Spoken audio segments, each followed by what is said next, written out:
Welcome to Armchair Expert. I'm Dan Shepard. I'm joined by Mrs. Mouse. Hello, Dan Shepard. Old-time friend here today.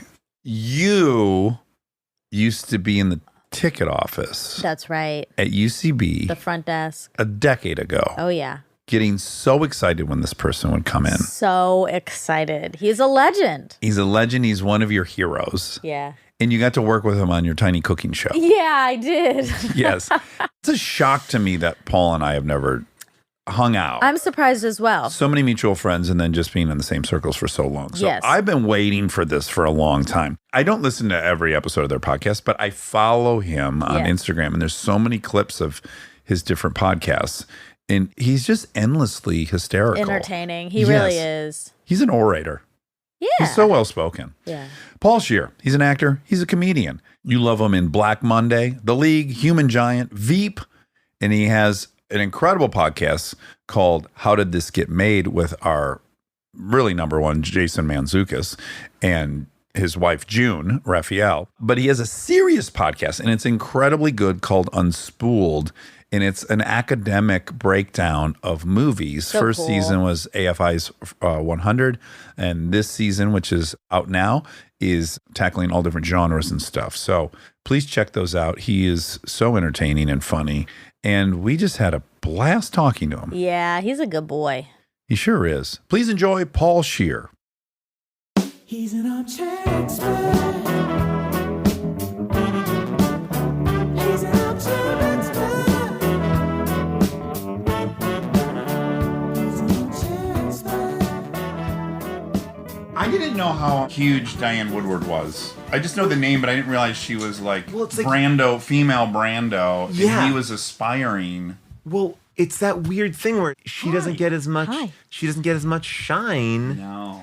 And she And- took a back seat for Paul. I know. Paul Newman? Kids. Yeah. Did you watch the doc? No.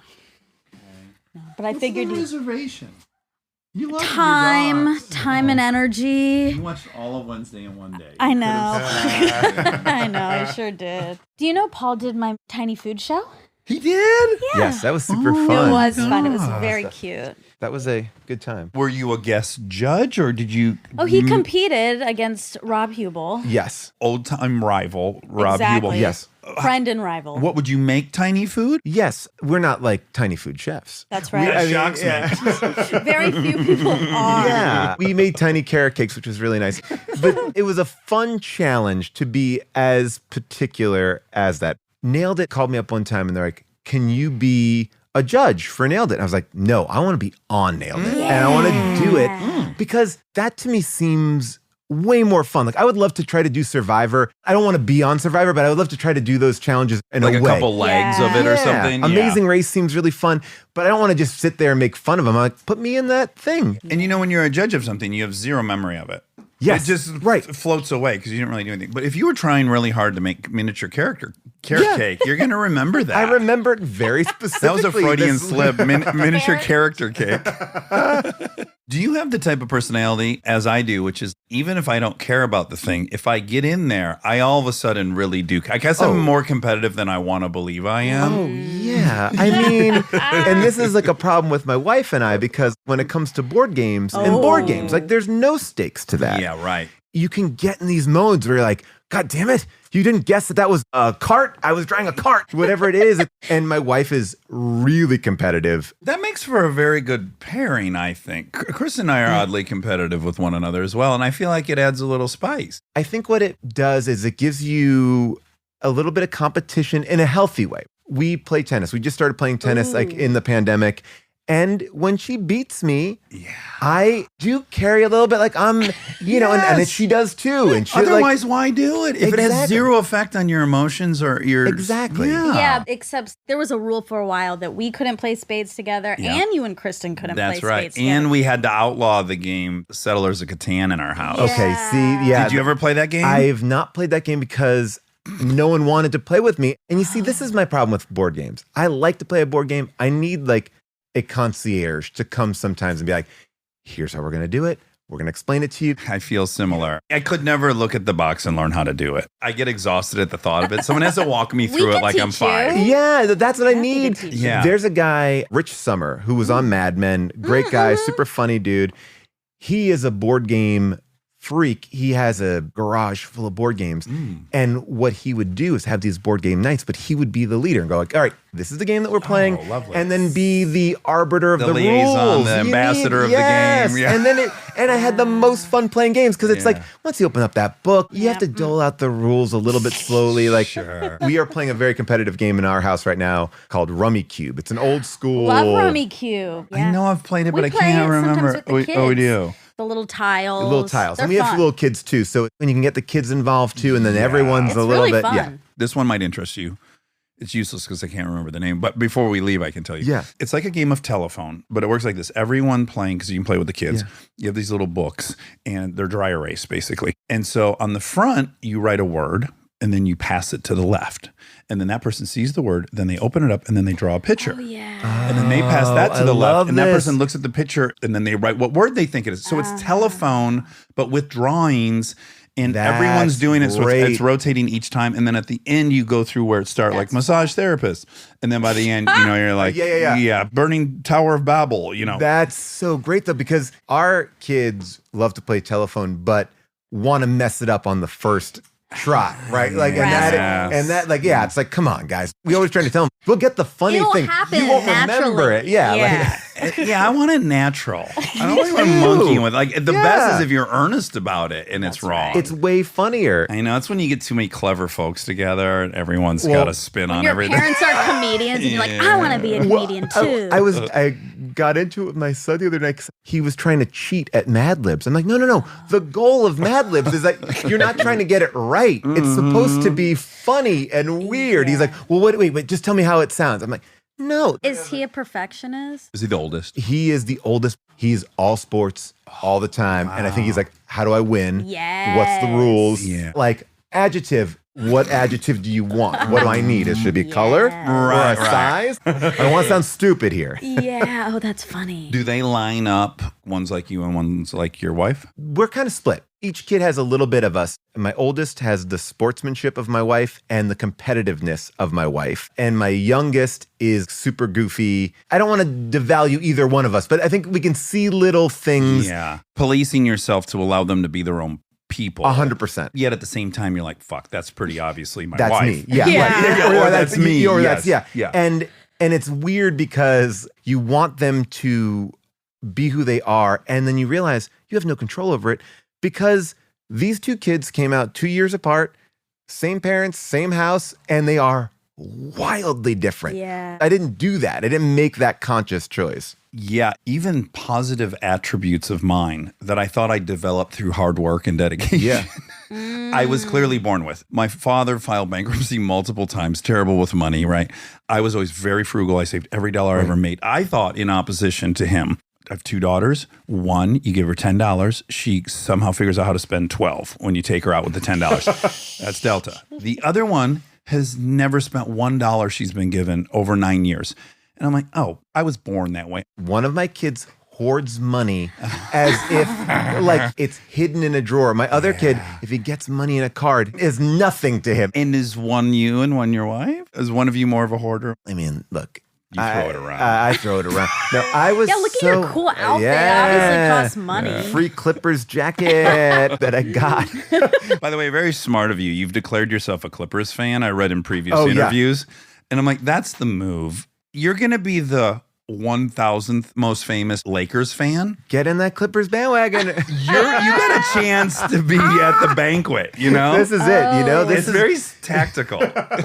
I'm always interested in how people deal with money early on because I am a little, I don't know if I can still say this term without being offensive, like OCD. I had a notebook. Every dollar was accounted for because I was so broke or just barely making ends meet. I remember the first TV show I got a couch. And I was like, oh my God, $700 for a couch. It just felt like the most decadent thing. I was like, now I'm an adult. I bought my own couch. It's not an IKEA spoiling couch. myself. Yeah. I'm very good at understanding where the money goes. I'm on it. You know, I think my wife is a little bit more loose with it. Loosey-goosey. Yes. Yeah. She'll always say, like, we need to talk about cutting down our spending. And then it always is about me. But I'm like, but I'm not, I'm keeping a consistent balance. I'm like, good. But then I realize I don't argue with it anymore. I just go, you're right. We do. And I just sit there and then I walk away and I keep on doing what I'm doing. 4 months later, she tells you to back off again. Ease off the spending throttle.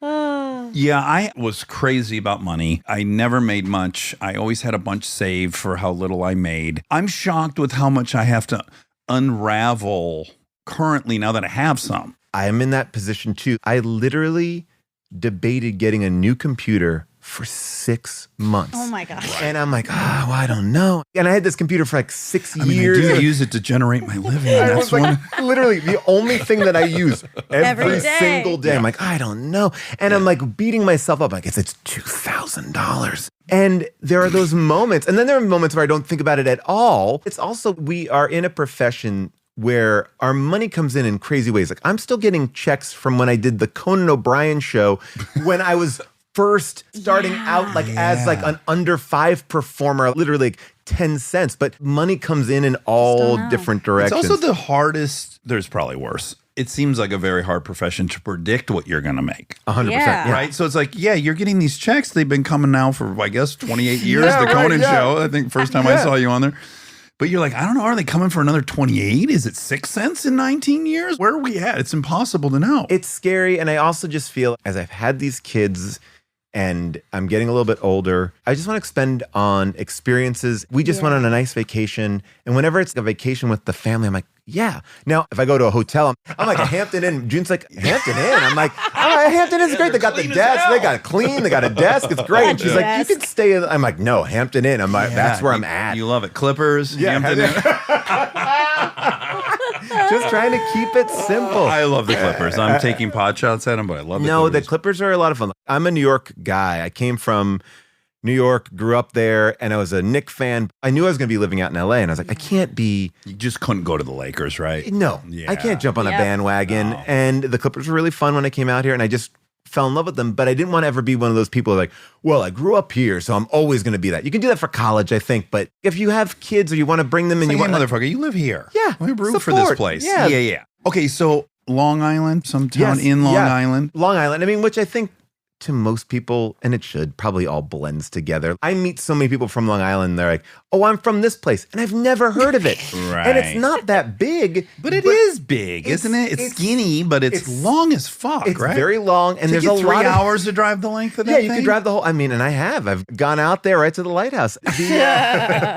Oddly, my wife, who I did not know growing up in Long Island, is from like 3 towns away from me. Oh, wow. Yeah. That's them too. Kristen and Dax, Yes, both from Michigan. same. Michigan, you have a lot of good sports teams to root for there. Well, certainly our hockey team was kind of undefeatable my whole Right. childhood there. And the Pistons won 88, 89. So that imprints on you as a kid. Yes. Bill Lambier and all these Yes, guys. and then you have the whole lore that why it's a better team than all the others. Because my whole take on that is they didn't have one star. Yeah. Yeah, like there's some reason that's so cool to me. Like I this is love that. middle class guys working as a team, best team ever because they were the worst team ever. Yeah, I remember the idea of the Pistons when I was a kid. It was like, they're like a bully team. It was Yes. like, we'll punch Michael Jordan in the face. We don't care. Yes, they had no respect for anyone's No. franchise players. Yeah, and Lambier just never got off the ground, just on the tiptoes. By the way, do you ever watch these sports documentaries? They show those. I watched them live, Yeah. but it didn't occur to me then. But now when I see back, there was a point, one of those Bad Boys documentary, Lambier goes up in Boston and 3 guys just start blasting him in the face. I mean, they're not even going for the ball. Yeah, they're just- punching Oh him. my God. No whistle. No, it was a whole. I mean, it different was. sport. You watch it, and it's like they play different. Like now, you understand why when you watch any of those players now on any sports show, they're all limping around. Yes, they're yes. like Yeah. they were beat up. Any guy that plays now, they're coming in, they're getting massages. Got The a Clippers trainer. were so cheap that they were reusing bandages. Ew. That was like back when their And that- original owner, that racist Oh, guy, yeah. he was like, reuse the bandages. I'm like, what? They're like, make them buy their own socks. Like that's how cheap he was. He's like, well, buy their own socks and charge them for laundry. Oh my boy. God. Like it was really. So you both grew up in Michigan, but close to each other? About, as the crow flies, 12 miles, but very different. I'm right where the last suburb of Detroit turned into farmland. So I'm from a real hillbilly area. Okay. She went to a private school and sang and stuff. And I was lighting things on fire and lots of fights and terrible everything. I had a foot in both sides of those things as well because Did you? I grew up in an area that was a little rougher, but then I got on a bus to go to a school that was Fancy nice. school. This is the Catholic school? This is a Catholic school. How far away was it from your town? It was like a 30-minute drive. I mean, I was on a bus for a long time. And there was one point where I had to get on a bus to take me to the public school, to get on another bus to take me to the school that I went to. It was like, You were using the first one as like a gypsy cab. Yeah, You're exactly, pirating just your getting way Not in. allowed to say that. Not allowed to say that. But I think that's a real term. You're not allowed to say gypsy anymore. Oh no, gypped. Got it. Yeah, Okay, I think that's gypsy right. cab. gypsy There's is no a other thing. name for a gypsy cab, is there? They're Romanian. oh, Romanian cab. Now we're in trouble. Now the sounds show's worse. canceled. That's it. That sounds way worse. But I grew up across the street from this forest, but not like a forest that you would think woods. about. Woods. You just like get caught in what I thought was quicksand. I don't know. It's sucking. Like I my come back God. home with like no shoe. We had horses and dogs in our poison yard, ivy. shooting guns in the front. Like it was that kind of thing on one side, and then on the other side was a whole different thing. Like people didn't come over to my house that much. Was it kind of an expensive higher end Catholic school? I think it was a middle of the road. It was nice. It was fine. You wore a uniform.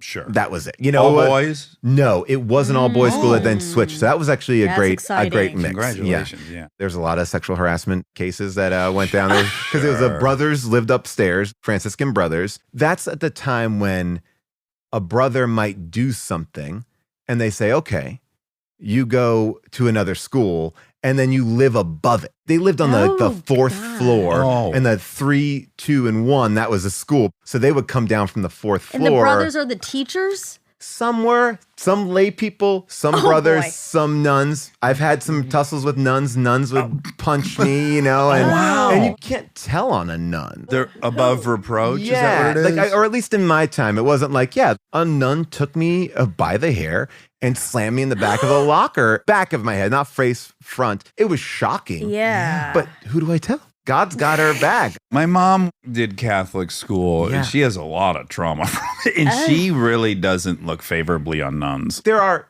good teachers, bad teachers, good nuns, bad nuns. But I think that there's an energy to anything when you live in a life where you're cut off from a lot of things. And you may be Yes. the most spiritual person, but anger's going to seep out. Exactly. You're gonna seep The out. repression And there's a is power gonna burble dynamic that Yeah. happens where you Yeah. get to take it out on all these little on those kids. young, sexy boys. So Who sexy. aren't going to say a goddamn They're thing. not. Yeah. I mean, it was so wild. You but can't really Karen a nun. You can't say, like, give me your manager. Because, and by the way, who are you going to go to? Another nun? Exactly. Like, because her superior is another nun. Like, they're they all sticking protect each together. other. This is it. they're the original mob. Oh my God. Oh, I have a question about you in the woods. Were you the kid that was leading the shootings and the When you say it like shootings, Yeah, that like sounds, shootings. I'm that taking sounds people very bad. like of Miller's Crossing over here, like executing people in my neighborhood. Listen, you said guns and I imagine you Miller's shooting. Crossing. Or were you following? I was a lone wolf in the sense that no kids lived anywhere in my area. Can I ask what your parents did real quick? My mom was a nurse in the ER. Oh. She then became a biofeedback technician. Then she became a psychiatrist or a psychologist. Yeah. And now she's a lawyer. And now she runs the outpatient risk management here at one of the big hospitals here in Los Angeles. So my mom has been on this trajectory of being in school until I think she was like 65. Holy shit. Did she have you really young? Yeah, my parents had me like when they're in their early 20s. Okay. And then my dad, they're divorced. My dad is a pharmacist, been a pharmacist, always a pharmacist. And then my stepdad, who was in the picture for a while where we lived in the woods, he was a truck driver for like a supermarket chain. She went the other way. Yeah. What age did he arrive? My parents got divorced at 3. Same. My first stepdad arrived at like 4.5, 5. Okay, so this is interesting. I don't want to creep you out, but obviously there are some similarities. I've listened to the show, I see that, and I'm like, oh, there are some little Crossovers. things that I see. Don't you think a good comedian has to hate authority? Isn't that like a prerequisite? I think it is, and Has it gotten you in trouble? I mean, I would get into fights. That was something I've really worked on, to be like, I got to pull back this anger. Like You're so this. sunny. I'm very surprised by this. You have a warmth about you. Oh, you're nice to say. I think I've gotten a lot better. I always think I still think I had that warmth, but if I felt like someone is messing with me, if I feel like someone's messing with somebody else, I can turn that switch kind of quickly. And not recently. I think I've gotten off of that path a little bit. You have to. Because it's killing you. That was the realization I had. I was like watching my father die in the hospital, and this man was never bested, and he would take on anyone. And by all accounts, he won most of these showdowns. And I'm watching him die at 62, and I'm like, oh no, he lost. You carry that rage, the adrenal dump, all the cortisol. You end up dying from it. You're the victim of it. It really does, because you're just a simmering pot. Like you, and it's like bad that, for your body. Yes. I'm trying to get in my mindset to figure out how to change that. And I think I've done that in different ways. Now, I got to tell you what I'm interested in. I haven't done it. Have you heard of taking an ice bath? I'm They just got a religious cold about it. one. Okay, Yeah, so you're on I the just train. ordered one.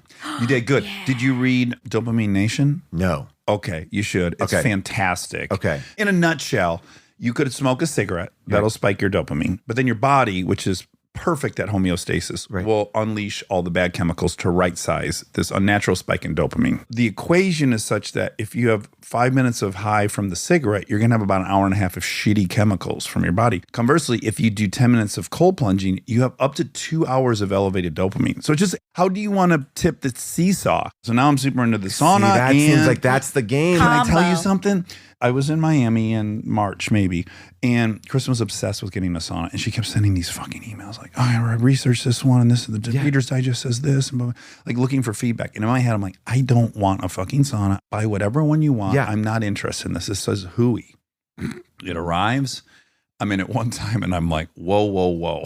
I've maybe missed 5 nights in the last 3 months. I'm addicted to it. I get in it like I'm going to have a drink. Well, you do TM, right? Yes. I think sometimes hard to do TM with kids, trying to figure out how to manage. You're always having stress, and you could take it out on a person, you could take it out on your partner. It's like, how do I kind of help myself manage Yes. me so I can go out there and be a better me? Sometimes you need like several mini resets throughout the day if the day requires it. You know, Yeah. some days you can kind of skate through, but it's like sometimes I gotta shut it all down for a minute and get back on track. Any kind of quiet cave moment. Do you have this in your car? Yeah, yeah. Wait, okay, now step back to the Yeah, sorry. authority Yeah, sorry, complex. yeah, sorry. Okay, we love them, right? The truck driver. So- No, we don't. That's so helpful. So I was gonna try to tiptoe around. all No. this. Like we can go into whatever. I think there's something insanely unnatural about having a male arrive in your life who's not your father and set out a game plan for everybody. Yes. And we have to look at it from the other vantage point of in the 80s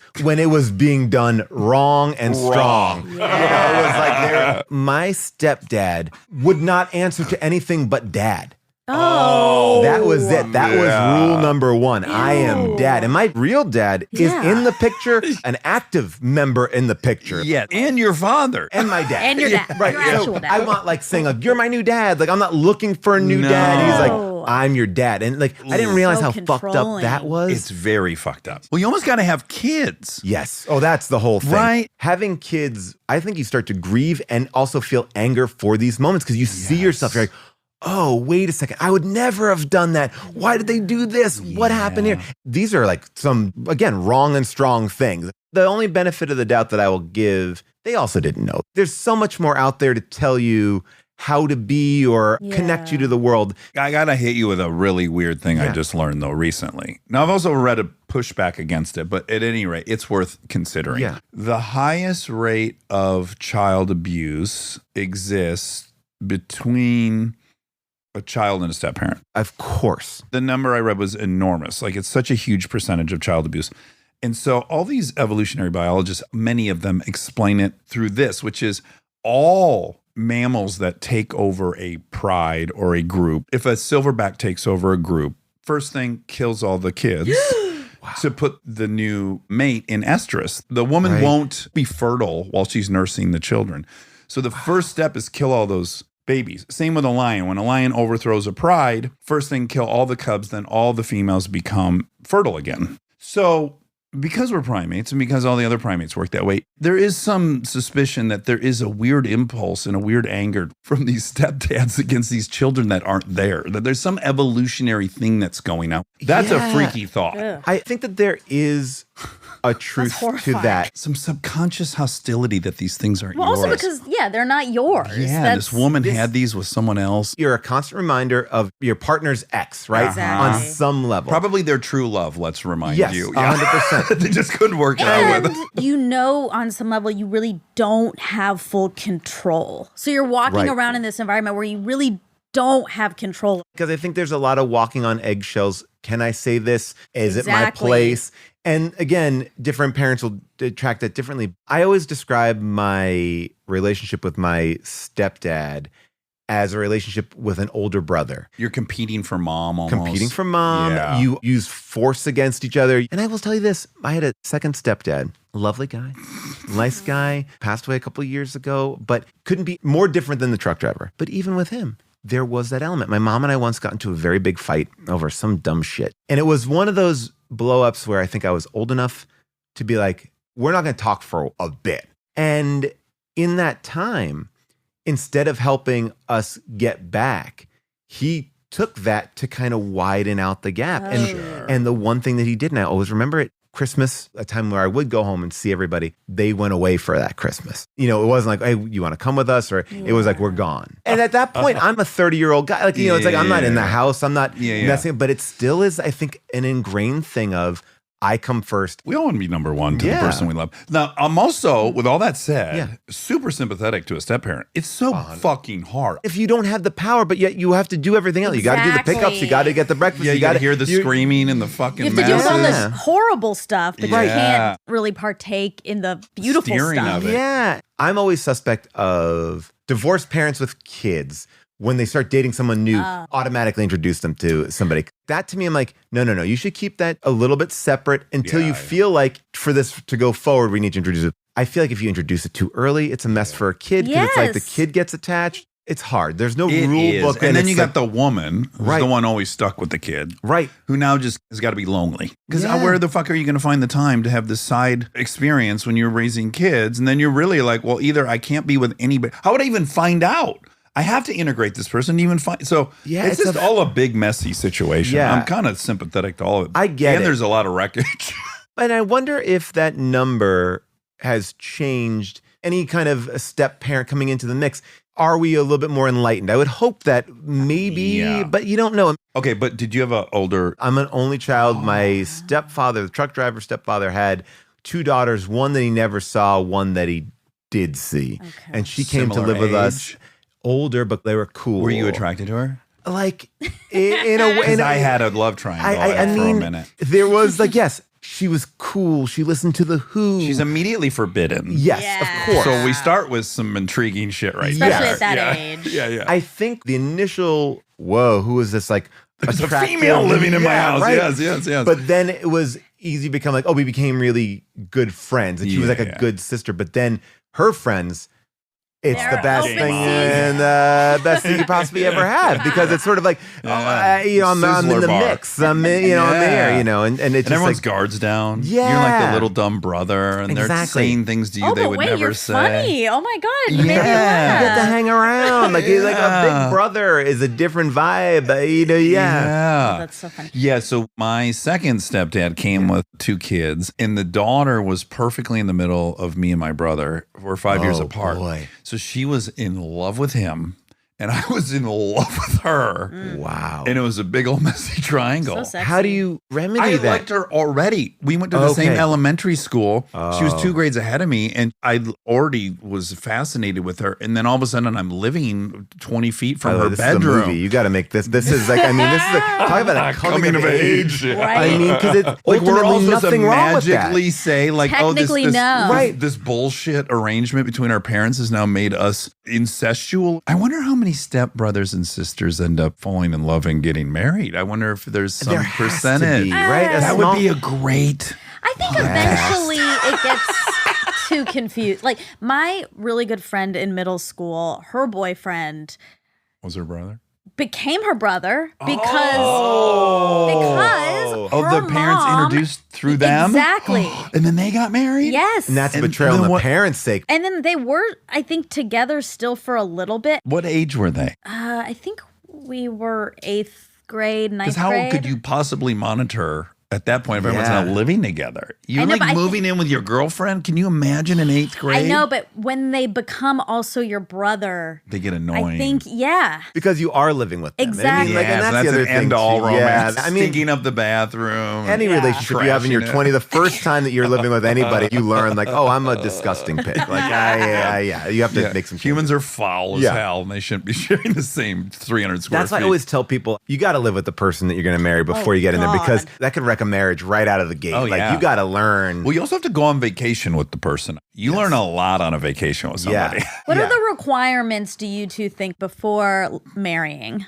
My big one is I think you need to be with this person for at least a year, because you can't hide your true self for more than a year. 6 months, Ooh, I like maybe. that. Yeah. But through a course of a year, you're going to see some highs You and have to lows. acknowledge just minimally what happens biochemically, which is you'll have a whole different chemistry after a year. Yeah. Yeah, the girl that was so horny for you will never be horny for you again. That's over. Like, so what is the relationship like then? When you got to earn it. This is the whole thing. I mean, I think that people are also like, oh, my relationship is so easy. It's so easy. It's like, I love my wife. We have a great relationship. But relationships take work. It's not bad work. It's not hard. But it's like, everything I do in my life takes work. Being Yes. a parent takes Well, work. anything Taking my that job you're takes proud work. of or that Yeah. you love, right? Yeah. Yeah, the shit that takes no work, you lose interest in. I would argue that if that person was like horny for you for the rest of your life, it wouldn't be as much fun. True. Right? I mean, to Well, a certain degree. too like, easy. It's I mean, you want them antithetical be- to growth. Right, If, yes. if everyone is Yeah. totally satiated and compromise is not required, then what is the point of changing? What is the Yeah. incentive to change? And I also think that you get these like victories, these moments where you're like, we got through that. Yeah. That, we've been in these moments. I mean, one of the things that I was so kind of blown away by was the COVID time. Oh, right? Yes. So many of my friends got divorced. sure. People broke up. And I realized that was the first time in my entire time I was with my wife that we were together for that long. And that was a giant learning curve. And we had already been together since 2006. Stay tuned for more Armchair Expert, if you dare.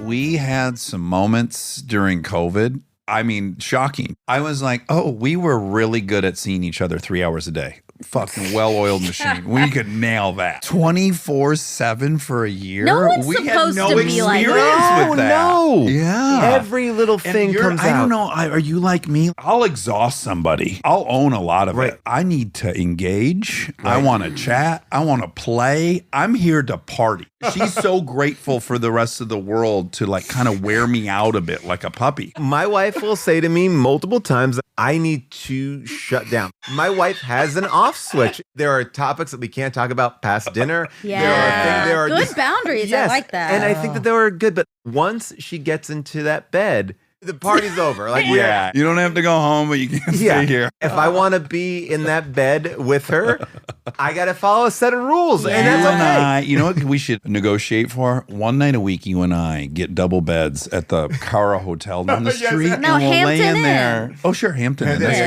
great. Wherever The you car need to there. be. Sponsored.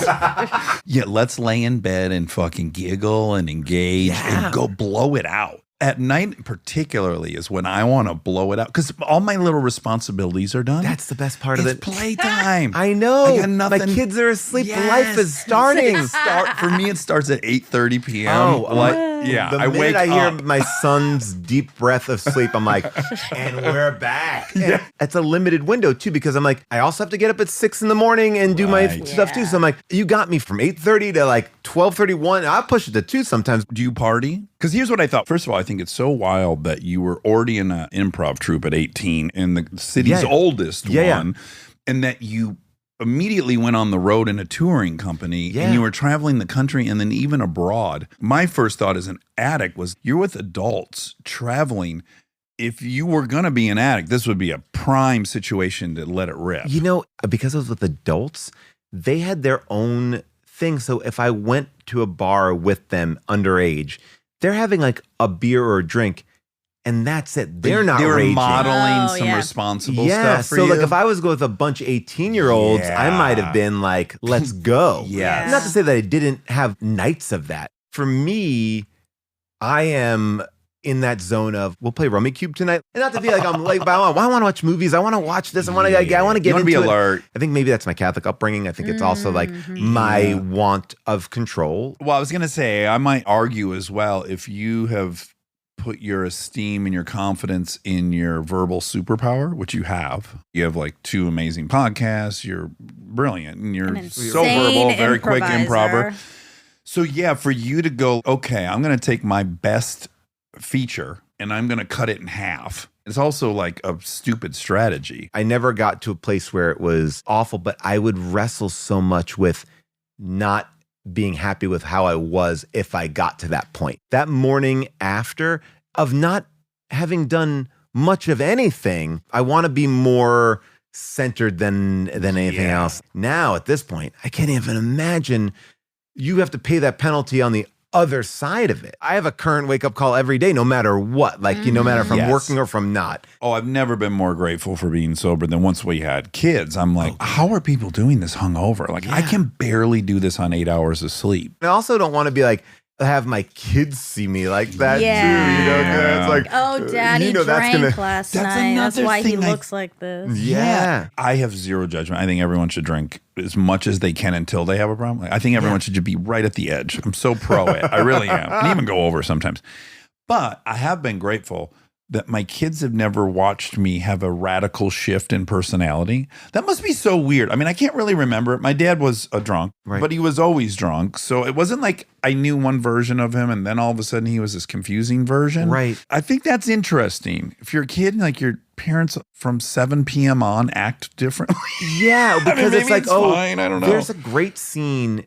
I love it so much. And I don't know why it sticks in my head of everything I've ever seen, but in Eastbound and Down, like the first episode, Danny McBride's character is like drunk and he's just standing in the doorway, like staring at the kid. And it's like, that is the image of what I see. It's like a kid looking up at this. It's weird. It's like, what the fuck is going What is on? it, Dad? Yeah. By the way, I think that's what I might do because I would get sentimental when I'm drunk and I'd want to go stare at them. Oh, like, yeah. I love them so much. I think I might get hammered and just be like, I'm going to go look. I've gotten drunk and come home and like, I'm gonna sit on the edge of my kid's bed and just like touch them. Like, you know, it's like Touch their feet like, gently. Like, not oh, wake them guys, up. yeah, it's I like, love you so much. What is it, Dad? yeah, it's like, I just love you so much. it's like there is that energy. It's like, you know, it's like it's like that was I mean, I was always like in that zone of being, I don't think I ever got like angry. And sometimes when you're happy, it's easier to keep the drinks flowing, I think, too. Yeah, Yes. true. Wait, real quick. Your paper's out, and I'm nervous you're gonna switch. Yeah, I but probably scared the shit. I probably scared everyone by scared grabbing No, I was so like, oh, no, much. the Everyone paper's got out, so paper's scared out, with the paper's out. paper. Well, I was embarrassed that I had forgotten the name of Chicago City Limits. Oh, you don't have so I was to- like, first and oh, no. foremost, I should have remembered the name No, of you that. don't have to remember the name of that. This is like serious. I'm taking it serious. Oh, wow, I'm gonna take it. Bring it down for a second. Yeah, Let's let's bring all it down. take We were 30 really seconds. laughing for a while there. Were you like, why did you pick this person? Because your dad seems very put together. Then she brings this chaos machine into your home. It's a really good question that I don't think I had the wherewithal to ask at the time. No one in my class had divorced parents. So I was the, hey, you want to know what Yes. divorce is? I'll tell you what divorce is. There's no TV shows besides Different Strokes, but that's not divorce. The one that really connected to me was Leonardo DiCaprio, Robert De Niro movie. Oh my God, This Boy's Life? Yes, This Boy's Life. Yes. Yes, Tobias Wolff. Yeah, because that was a different kind of thing going on there too. I'm writing a book right now. I've told stories on my podcast, but, oh, you have a crazy life. And I've always done the funny version of that crazy life. And then there's another side there too. This is Joyous Recollections of Trauma. Yeah, the name of the book. Joyful Recollections of Trauma. Going through it now, I'm asking a lot more of those questions because it is like, what was going through your mind? I think it's hard for my parents to answer that question. Yeah. Because I'd ask it to my dad, ask it to my mom, what did you see? And like, well, I thought this, or I thought that, or I thought you had it under control. You realize everyone has a story that they tell themselves to make it right and to minimize it or to alleviate. Or make it seem Guilt. unavoidable, hopefully. Yes. Yeah, inevitable. One of the things that I really have been thinking about, because it kind of escaped me for a while, is like this guy, this truck driver guy was rough all around. And my grandma saw this. She makes a big announcement. If this behavior continues, I'm not coming back. And of course, behavior continues, so she's left. Instead of being like, we're going to help you, she's like, I'm dangling. Don't you want me around? And the answer is definitively no. If I'm this man, great. Like, it means that you're not going to be around. But in her mind, she's like, I'm dangling the most important thing. You'll lose me. Yeah. It's almost Not like she was I'll dealing help with an you. addict. I can't be in your life if you're going to have this person around. But guess who that affects? Exactly. Me. Yes. I guess now for me, when I look at my mom's journey through husbands, it actually makes a ton of sense. She and my father got divorced, and that was the love of her life. And that was a huge failure. She felt like a failure. She has these 2 kids by herself now. She's out on her own, trying to make a living for the first time. Her self-esteem is 0. So my first stepdad is the worst one. He is the shittiest of all them. And she just needed somebody, and she felt like she wasn't worthy of anyone, clearly, beyond what this guy was. She gets her foot in the door at GM, and she starts climbing the ladder at GM, and she's actually starting to gain some confidence, and she buys her own home, and she gets rid of the husband. And then the next guy, he's an engineer. I have my issues with him, but he's a step up. She leaves him. She then starts her own business. She builds our family house. By the time she meets my last stepdad, Barton, he's awesome. He respects her. He's a partner. He's along for the ride. He wants her to make decisions. All you really got to do is track her self-esteem, and then you just see the self-esteem of her partners match that perfectly. So your mother also was climbing this educational ladder in her own development. I should look at it a little bit closer like that, because I think of it like this. Extreme course correction. Here I am with this man. Yeah. I'm going to just put words in her mouth, and I don't even know if I would attribute these things to my dad. But I was like, he's weak. So I'm going to now go to somebody strong. And then you go, oh, that's too strong. Now I'm going to go and find the middle ground. It's a Goldilocks situation. Exactly. That's the better way to say it. And I do think that you're right. There are other things at play, like wanting to get smart. But I also feel like once she got out of that relationship is when she started to, like, she got freed of it and then was open to go and study and find and do. Maybe she figured out the answer was within herself and not going to come from someone else. It was basically like someone was blocking a door for her self-worth. And then once she was able to get that out, then she was able to go. And again, this is a tricky thing. I think we'll agree, now having kids, there's also enormous amount of compassion. I'm doing this with a partner. I have money. My sister's around. My mom was by herself. Not possible. You can't clean our house, cook our dinners, and also pay for everything and raise 3 kids. That's not possible. Whatever happened, it far exceeds probably what I would have done in this situation. Right. And in the 80s, right? So she's a pariah. My mom was a pariah in our neighborhood. I've gotten so much more respect for her and what she did in that time, because it's a different world and she did a lot of stuff. She carried a lot of stuff on her back, the way that we got out of our situations. And I love that movie E.T. because in E.T., that's a single mom who's also struggling in a house with 3 boys. Her dad goes off. It's such a small subplot of E.T., but dad's in Mexico with a young girl and she's like dealing with it. And even the way that you treat your kids, like you're irritated. I try to keep everything together. And I'm getting irritated, like with all the resources and knowing that in 2 hours, my wife will be home. Right. You know, and I still can lose it. My wife and I did a thing where she was shooting a movie and it was during COVID where it was in Canada. So we couldn't fight back and forth. So she had the kids for 30 days and I had the kids for 30 days. Wow. A whole different ballgame. You know, we had help, but you have to be on top of it all. Those little tastes of it, you're like, oh yeah. And with less resources, even without having a phone that you can check out on. I get why people are smoking. It's like they just need to like step outside or like be like, just give me a moment. I'm going to do this thing that you're not even allowed to be around. Yes. Oh my God. Single parents in COVID where the kids had to be home. I don't understand. No, it's rough. So Kristen's gone away to do movies twice where I had the kids for a long time by myself. And I get a perverse joy out of there's no compromise. My theories on parenting are now in play. The experiment starts. And there's these obvious wins right out of the gates from my perspective, which is like amazing how quickly these kids go to bed when I'm in charge. Amazing how this, right? And then I start going, they're suffering. They're suffering because they need this soft, nurturing force. It's like Germany. The house turned into Germany. Everything's running on time. It's clean. There's this 3 weeks of a high of like, look how great I am at this. And then the recognition that my kids' lives are so much better with her there, treating them sincerely and compassionately and nurturing them and taking every dumb thing I think is stupid very seriously and listening to them. And I'm like, no, it needs both of us. I agree. You realize where your deficits are when they're not there, and you realize where your strengths are too. And I think that on a given day, we are always balancing each other out. Yeah. The thing that gets me and that makes me laugh so hard is we were just going away and we had to split into 2 cars. So I had 4 kids in my car because it was like our friends' kids as well.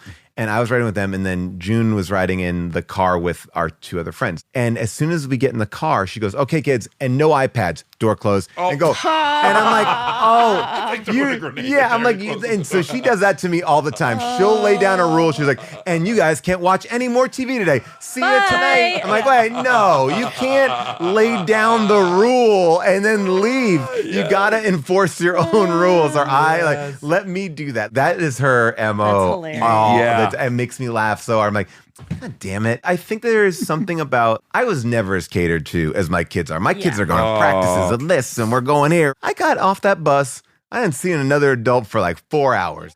Completely on my own. Yeah, if you're 4 hungry, or 5 years old. you melt cheese on crackers and put it in the microwave, and that's what Yes. you're eating. Oh my gosh, it was the best. When you figured out how to make something, I remember I made pork chops. I could make great pork chops. Wow. And I would always That's like get advanced. pork chops. Because we were living in this 2-bedroom apartment at one point, me and my mom. You know, and my mom was working crazy hours. So I got to start making dinner. I learned a couple of good meals, and it was like, but I think that gave me so much more confidence. They say this thing about like kids of parents are divorced grow up quicker, but they also want to move out of the house quicker. I was ready to go. I know how to do it. Yeah. I've done it. That's not a shock to me. I felt very fine to be on my own from 15 on. I already have a job and I'll move out. The first moment I got to move out, I was out the door, and I could never understand why People were lingering. Yeah, I was like, what are you doing? Why are you going home all this time? I'm like, you're out. You're gone. Yeah. That's right. Go. But I get it. I get that that's a different thing. What was your College, Yeah. right, is when I moved out. But then I moved back. I Okay. moved back home after college for a year. My brother is about to be 27, and he still lives with my parents. That's becoming more and more of a thing. Well, it's very European. Yeah. You could actually see it as progress. I was in Amsterdam one time. I stayed with this family, and it was like a 4-story row house or something like that. And there were parents, kids, other tenants, and every night at dinner, everyone came down and met in the kitchen and then went back up and did their own thing. And I was like, there's something really awesome Yeah, about there that. is. Yeah. And now that I'm a parent, I don't ever want my kids to leave. Never, I never want them to stay and hang. I never. know, because it just goes by quick. When I'm home, I try to poke holes. I'm like, Neil, you gotta move out. Yeah. It's time. And he's like, well, no, I know. But also, I'm saving a lot of money. He comes downstairs. My mom's like, what do you want? A sandwich? And it's like, who's gonna leave if that's happening? You basically I have wanna a move in. full service staff. I Yes. mean, yeah. And then I asked my mom, you gotta not do that. And she's like, well, As it's she's not making- bothering her. and- She Yeah. likes having him As there. she's making you something. When I'm visiting, only when I'm visiting. Every time I talk to Monica when she's home, like we'll do the show, she's there in this little closet, and you can hear her mother like yelling, like, your eggs are ready. Like her mother is fucking working around the clock to make Monica She happy. likes it. It's nice to be taken care of. It Oh, it is. feels so awesome. nice. I live by myself. That is the time where people Yes. are taking care of me. I'm I all know. for it. I'm Yeah. just saying you should maybe lighten up on Neil because he's getting the same I know. two-star I'm treatment. just doing what you're saying, where you're like, this seems wrong. Right, 27, yeah. that's not right. Let me try to get you out of here. But I guess it's working for them. yeah. I know, and I guess why do you have to Why? get out? Like I don't know. It's You know- very arbitrary. And we could find out. We know all these weird developments that are unnatural. Us living in single family dwellings. That's a very weird thing. That's the last second of human history we've been doing that. We're not supposed Yeah. to do that. We're supposed to live with like 40 other people. not to keep on name dropping places I've been, but when I went to when I went to Africa, we were in this village, and it was this amazing experience because babies were just out and about, babies, and it just felt like the babies were communal. And then you think about single parents, you think about parents in general, just those first 6 months, those first 8 months, you're alone in a house or an apartment, and you're just trying to, I don't know what I'm doing. I'm like, it would be Yes. so much better to turn to someone who's done it 3 times and be like, oh, Yes. can you hold, instead of waiting for that one uncle or your mom to come in from a different state. You're around the people that now miss babies. You Yes. had it up to here with it. But like when I'm around babies now, I'm like, ooh, I want to hold that. I jumped at the chance of changing a diaper the other day. I was Oh. like, Yeah, I sure. was like, yeah, I know how to do this. I'm not subjected to a life of it. That's what I loved about New York. New York was great because you would get out and see people. And not that they were helping me raise a child, but at least like Community. that. You were there with kids? I was not there with kids ever, but it's so much easier to be lonely in LA. Doors are closed, apartment doors are closed. You're not bumping into people. You don't have to get on a subway. Just even being out and about. I love this area that we live in on the east side here because I can walk to things and see people. And it's like, oh, I want community, being in community with each other. And we seem to be like, how did you get more successful? You cut off more and more of community, which makes you more out of touch too. Oh, yeah. I had a moment. It was a bit ago now, but it was the first time really since COVID started. And you got to remember for our kids, that makes up like 35% of their life. I took my younger daughter. I'm like, you want to go to In-N-Out? Like, let's take the Lincoln. Let's go up to In-N-Out. She's like, okay. We go there. Place is fucking packed. We're sharing a table with this father and daughter who are on a trip from New York City, and we're talking to them. And there's people, and I'm like, this is so thrilling. Like the amount of stimulation that other humans provide, and just the fascination we have, or at least I do. I can watch people for hours just exist. I'm so fascinated by them. And I didn't have it for a couple years. The best place to do this, I mean, this is a very specific place, but if you go to Disneyland or Disney World, just plop your ass on a bench and just enjoy. The movie has started and there is so much going on. Oh, yeah. And you just stay in one spot and it is, whoa, that's interesting. Whoa, what's going on?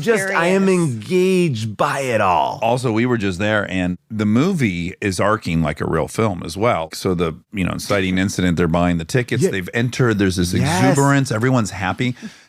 Come 2 p.m., all these kids who should be napping are fucked. Yeah, it starts smelling in the park because of the diapers. Bad food, like the hours between 2 and 6 at Disneyland are insane. And then they course correct. And then there's like another wave of happiness. It's like the third act. Yes, I've pitched this idea to Disney Plus, and they're never going to do it, so I can pitch it here. I want to do Disney World parking lot. You get there for the first cars in, and you get them back as they leave. Yeah. You know what it is? And it's the episode I listened to today of your show, Unspooled, Platoon. So Platoon starts with him arriving in battle, fresh-faced, and then he leaves, and he's a fucking destroyed man. I just read this thing about Platoon the other day. Charlie Sheen was the original star of Born on the 4th of July. And that's what he wanted, Born on the 4th of July, to be the sequel. Two. Yeah. And then I don't know what the thing was. Because really, Born on the 4th of July is the other version of Platoon. Well, yeah, it's coming home. It's like, here's them entering. Now here's what happens when they get back. Because it's like, you walk in and you're like, the world is our oyster. And then you waited online to get to a tram, to get to a thing, to get to your car. Yeah. And your average person there has just walked about 7 times further than they've walked in the previous 3 years. And you're hot and Blew eating the a couple pickles. $1,000. You're in debt. Yes, money is flying out. I bought like churros for my family. And it was like $150. I'm like, and I got like 4 churros and like 3 waters. Yeah. I don't know what happened here, but I don't stop it. I'm like, oh, this is where we're at. We're here to do it. Well, if I could say one thing that is my favorite part of Disneyland, and we had gone with a guy that does a show on our network, and he's from New Zealand, so he does not understand Disneyland. He doesn't understand Americans' fascination, right? So he's a skeptic. Right. And he does a whole episode about it. And at the end of it, I go, you didn't even go. He's like, oh, I don't really. And I go, we're going. So we all went, right? And we're walking around. I said, David, have you ever stood in a place in your life where 60,000 people agreed to have the best day of their life? That's the magic of that place. That only exists there. Where 60,000 people arrive and their attitude is we're going to have the best day of our life. There's some magic to that. I think that even more than Vegas, it's an equalizer because Vegas, there's risk, right? Like you can gamble, you can win, you can lose. But Disney, you've paid, you've won, you're in. Yeah. And then I noticed it with the matching shirts and all that stuff. The shirts. Not only are we going, we have planned for us. Yes. We're going as a unit. We're going to represent our family here. Yes. This is it. And it's the finish line almost as a family. Yeah, it really is. That's why we do this. Yeah, you see the most rough and tumble guy. Yes. Insane looking, wearing, with the ears on. Yes, with the Mickey Mouse Mickey sweater. Pretzel and like ready. And that's the one thing I do think, like, people can slight Disney, but it does bring together a giant subsect of people. There's a piece there. It doesn't exist at the riff-raffier amusement parks. No, you're right. Now, you Like go to Six Flags. Yeah. I've seen many of gnarly fights. Oh, fights. You don't go there and fucking think you're going to sleep through the experience. No. You got to keep your eyes about Six Flags is like, you could get stabbed. Keep your wits Yeah, about you. Yeah. I hate to say it's a little classist, but No. the investment keeps everyone on point a little bit. They're like, fuck, we blew a shitload to be here. You got to come That's an correct. expensive fight. And you also will never be able to come back. So back in the day at UCB, which is a comedy theater out here that I used to perform at, we would interview people from the audience all the time, talk to them. And I was like, what's the most interesting thing about you? And this one guy's like, I got banned from Disney World. And I was like, what was it? And he's like, my friends dared me to jump off the riverboat. And Jungle Cruise? No, it's like a bigger riverboat that like God. The paddle boat. The paddle boat. the big Yeah. paddle boat. Oh. And I go, okay, what? He goes, well, we had to make it look like I fell. Accident. Right. And so, Accident at you know, sea. and so he did, but he didn't cover his tracks well enough, and they were able to suss it out. They were like, you didn't fall. Oh, wow. You jumped. I think it may have been as dumb as like you left your shoes on the. Oh my God, Like they were detectives. down. They put him in Disney jail, and then he's been banned. I'm like, well, have you tested the ban? And whether or not the ban is true, he's never tested it. But there is that thing. You behave. Monica just nailed it. There's a pact. All the macho masculine energy has been Yeah. checked at the door. You're already so emasculated by participating. Right. You know what I'm saying? The You minute can't you be get a on hard teacups, ass. you can't be a hard ass. No, just by walking in, you go Yeah. like, you can only be so big of a hard ass. You've come here. I mean, I was laughing so hard the other day, and I have nothing bad to say about this show because I haven't seen it, but the poster made me laugh. It's a new detective show, I guess, on ABC. I think it's called like Will Graham or Will Clark. Yeah, Will Trent. Will Trent, that's it, Yeah, exactly. yeah. You know, he looks cool. He has this cool car, but then in his hand, he's got this little tiny dog. And I'm like, he's cool, but he's not that cool. He got this little baby dog. Don't worry about it. You'll still like him. He got a baby dog. He's super masculine. He's super awesome, but you got a little baby. So like, I'm not intimidated by you. You're not threatening to me. And I it's like, wonder if that was mixed the fourth or messages. fifth iteration of that poster. I wonder if the first one sheets, he didn't have the dog. And they were Right, like, he's yeah. scary. Yeah, Yeah. like, I don't know, man. Will Trent, I don't know if I want It's to like you root don't for want this Kojak. guy. You don't want like Kelly Savalas. Like that guy looks like a tough ass. Like no, he got a little dog. He's gonna be fine. He's gonna be. But I do think you're right. That idea of there's not many places where You leave your armor at the door. yeah, Yeah. and you can be a kid in a way, and that's You're it. admitting you like this. Can I tell you Sweet. the worst thing I've seen where my kid loves like Ninja Warrior and he wanted to do like this trampoline place, Sky High or whatever, you know. Yep. You just did a lot of trampolines. Zone. Sky Zone, that's what it is, right? And he was running up the warped wall. My son also was like, I want a warp wall for Christmas. I'm like, we're not. And my wife says like, oh yeah, maybe that's a. I'm like, no, what do you mean? That's not a good idea. And I like Google it and the first thing that comes up is like Achilles ripper. I'm like, no. I'm like, you don't need it. Because I was like, what do you do? Like, we'll go and you can run it up. But if that's in the backyard, you are going to get hurt. Yes. At a certain point. Well, beyond that, it won't be fun. You Not go to someone's house, special. they have a trampoline. It's the most amazing thing. You get one, you ride it 5 times. The novelty is half the appeal. Exactly. And so my kid is trying to run up the thing.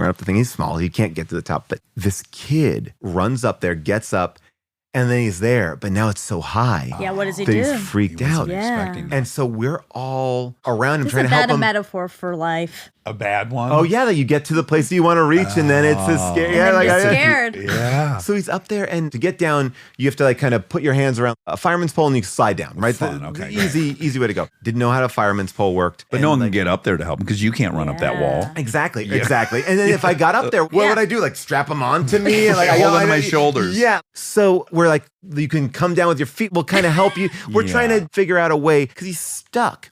And the attendant comes over, and you can see the attendant has dealt with this a million times. He shakes his head, turns to us, and goes, "All right, everybody, take out your phones and make a TikTok of this kid and tell he's a pussy for being on top of this thing." No. In LA, It's modern day. Yeah. This is like 3 weeks ago. Oh my God. And so that got that kid down. No, did it?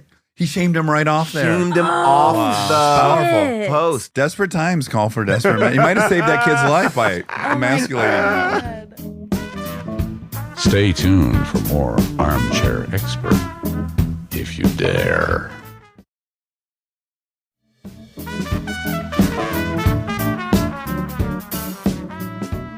Okay, we must, because that's why you're here, in essence, talk about Unspooled. Before we do that, I just want to say, Don Cheadle, the greatest guy of all time? Oh my gosh. I did the show with him called Black Monday. 3 seasons, right? 3 seasons of Black Yeah. Monday.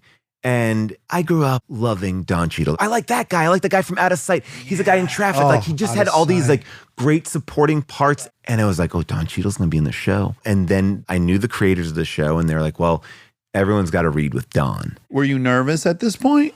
Oh, frightened. I knew what I wanted to do-ish, but He's a legend. he's a legend. And part of casting too is like, and when you're in that point, it's like, this guy seems okay. There's an energy like, I like him, or Yeah. I don't like you. You don't want to blow it in the hang. I guess maybe you wouldn't care because you've done so many things. There's two things I really admire about you. One, I'm really jealous of, but you're so prolific. You're so fucking busy. What it is when you like somebody, like a Don Cheadle.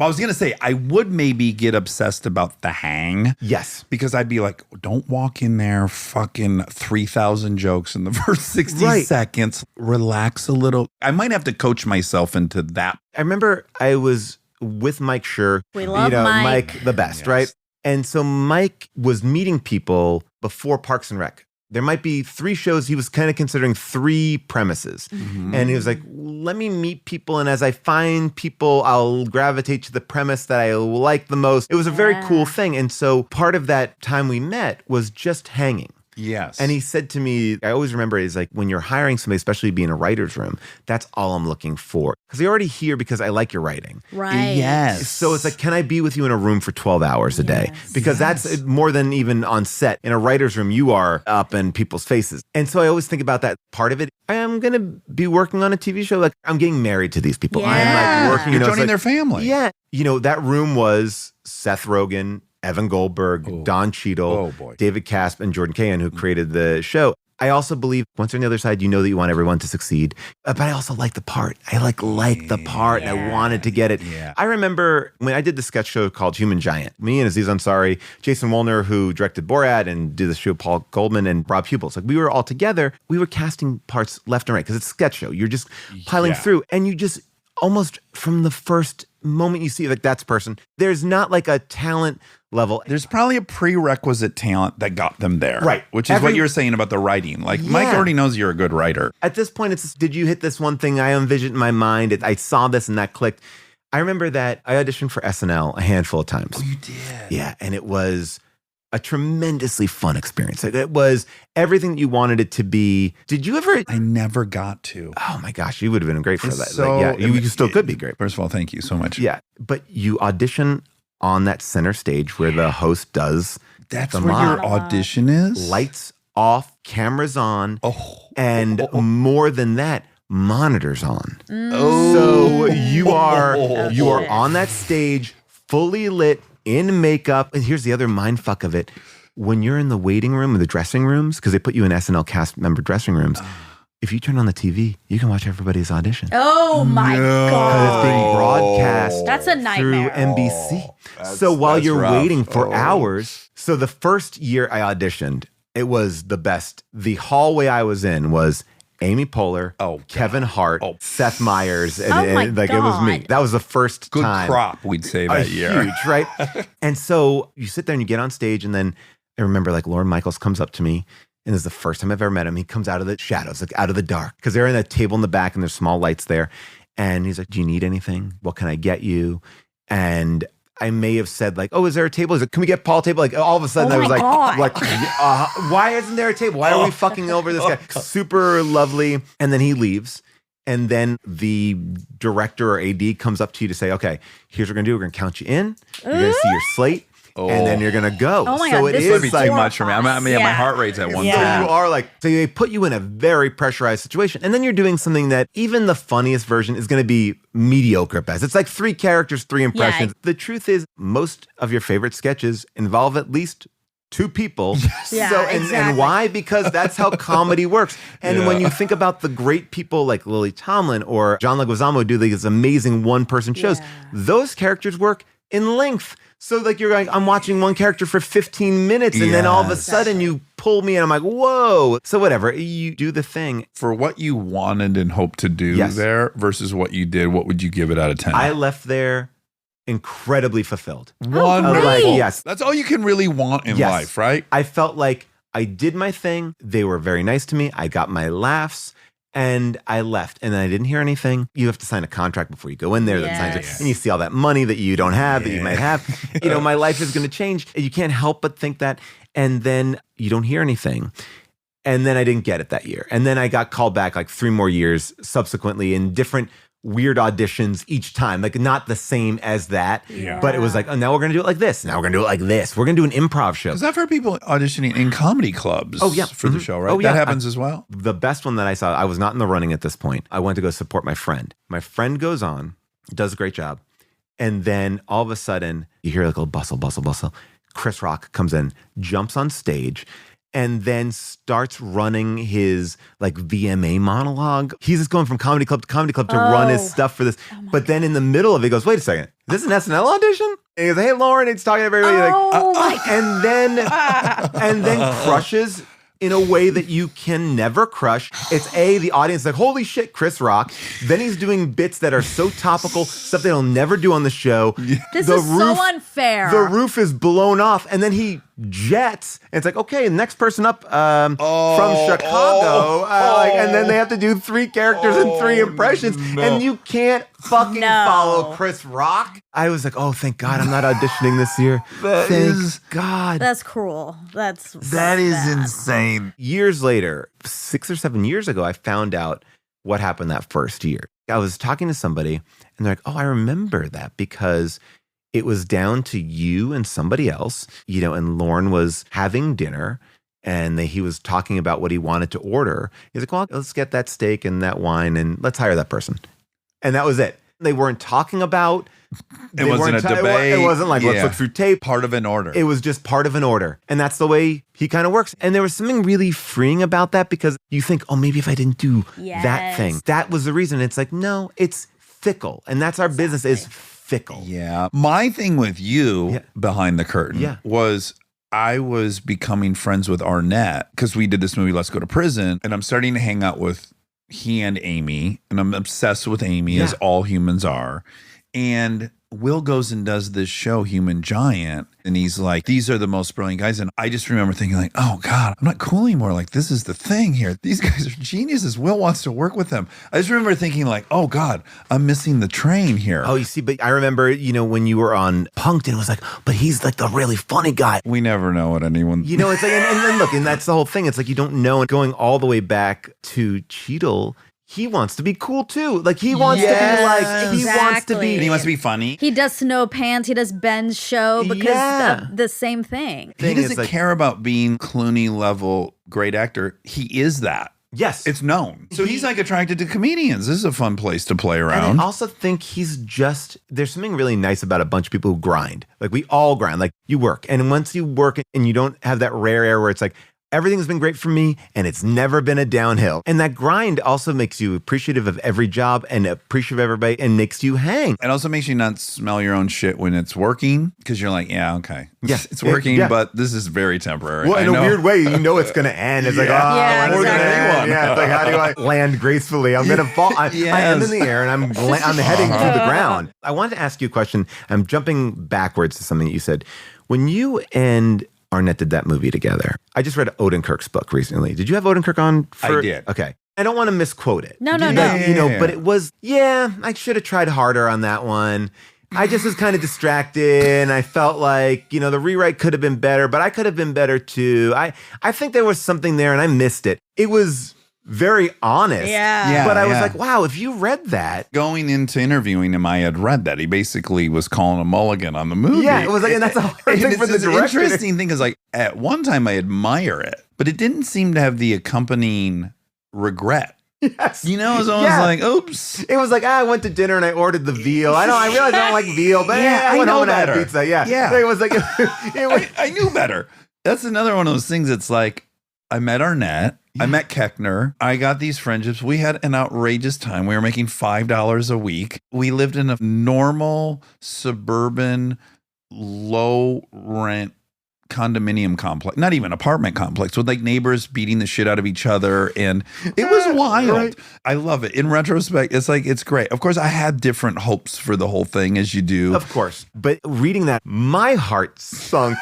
In hearing it, because there's something about a director, you go down with the ship. You have to be Sully Sullenberger. And I think there's a lot of responsibility to it. A reason why, as I get older, I really consider projects. Do I want to devote this much time? Am I committed to this? Do I really love this? Yes. Is the project itself going to give me enough value that in failure, I won't regret it. That's what becomes a part of the analysis for me is like, well, I got to imagine this completely fails. Now, am I still happy I did it? Well, I think the thing is, can you fail with something good? Idiocracy is a perfect example. Right. That is a box office failure, Yep. but is probably what made people connect to you. So it's like, I did a good job. It was a good job. It was directed well. It may not have hit its targets. I think that's the tricky thing, is not to do it in a half-assed way. Can I do this the right way? Do I believe in it? Because I think a money gig or something that seems easy, it takes just as much effort to make something good as it does bad. And you can't shit anything out. Everything takes true. time and energy and effort. And Bob has been behind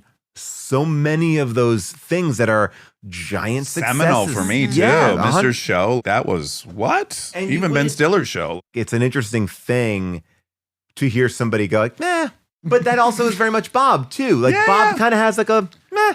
Yeah, it's kind of worth aspiring to. Yeah. You know, Yeah. it seems very liberating and free. I don't know. This is where I've been wrestling with a lot of stuff, too. It's like you cede control to someone else. I think this is why so many people have jumped into podcasting recently.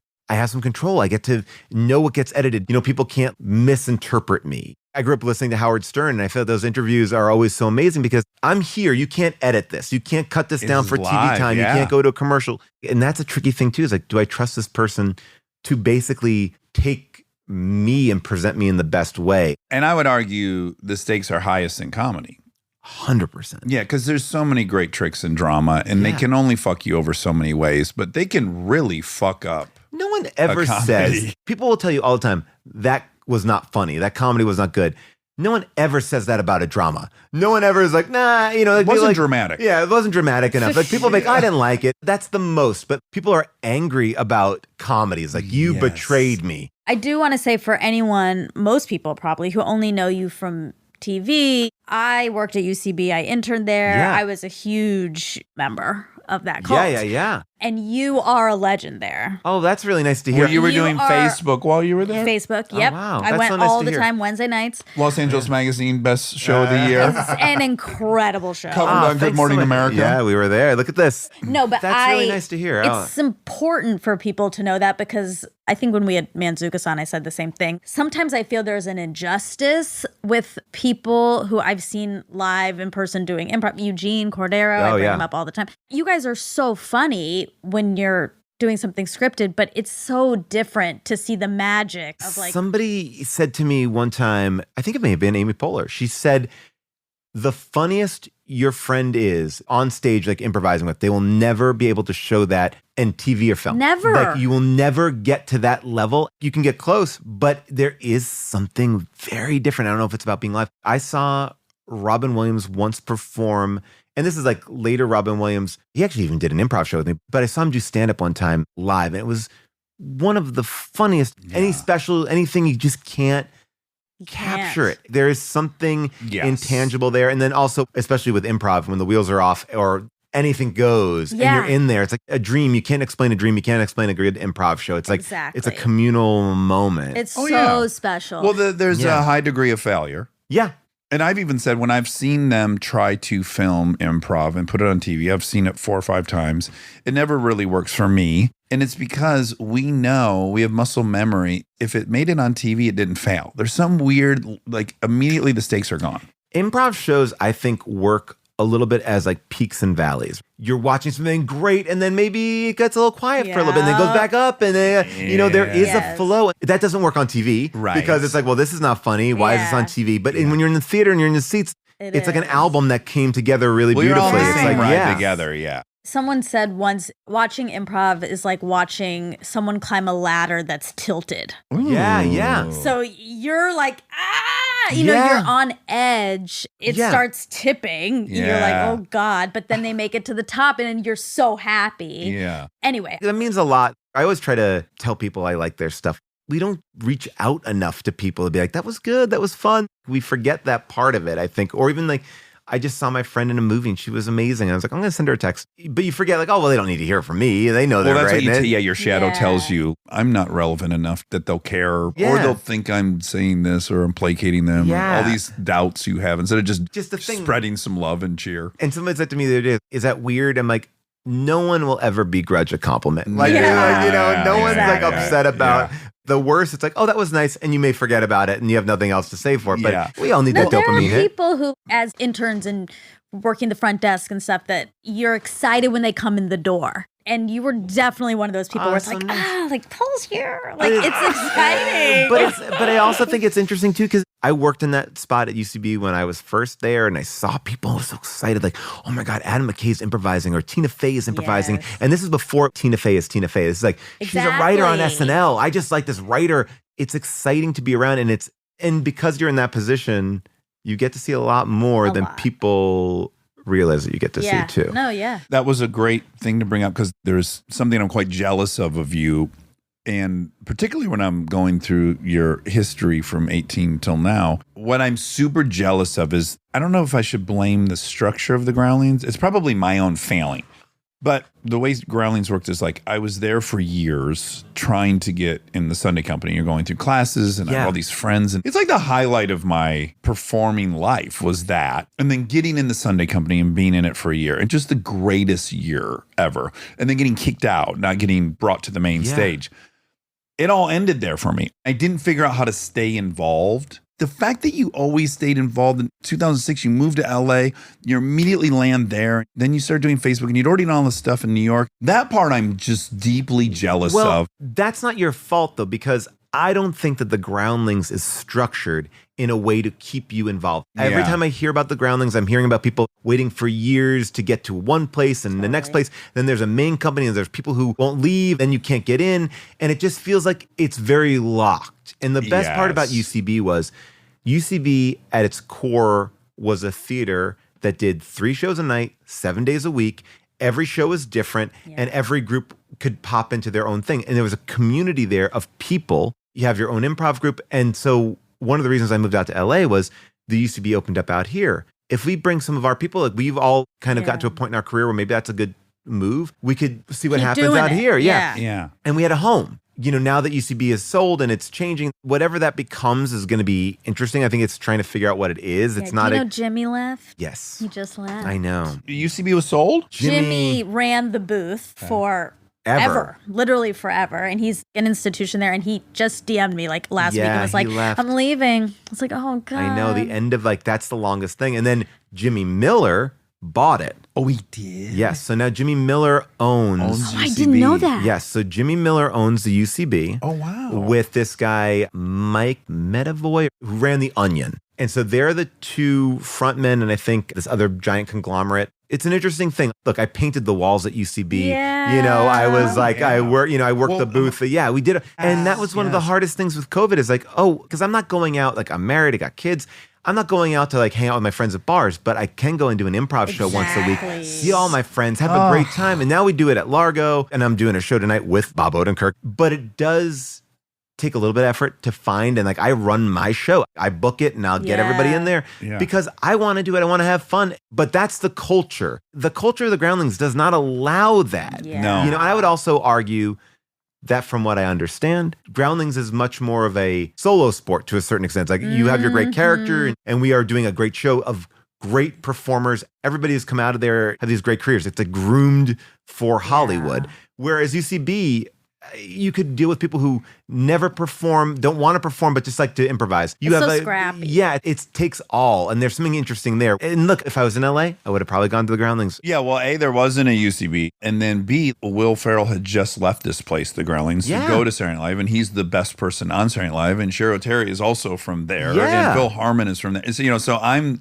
going, well, this is obvious. But the rate at which you could get in there and stay there and do that thing we're talking about, like make it your life where you get to do shows all the time. You're right. It's just not set up for that. I would imagine at some level, you get punked, you're getting this success, and people are like, he's from the Groundlings. But underneath it, you're like, fuck the Groundlings because I didn't get in the Sunday company, or I didn't get into the main stage. Company. Well, I was both trying to claim it for validity, just to act like I deserved to be anywhere I was at, and also rejecting it at any point and not wanting to give them any attention because I didn't get in. They didn't give The me credit, that thing. yeah. And then yet they get to put your name on a poster to say all of our amazing UCB talents. has a version of that too. They have the Herald teams and the Mod team. It's the same thing. I mean, I auditioned for Herald 3 times and never made it. And same thing. You claim it, but you're also like, well, I wasn't good enough.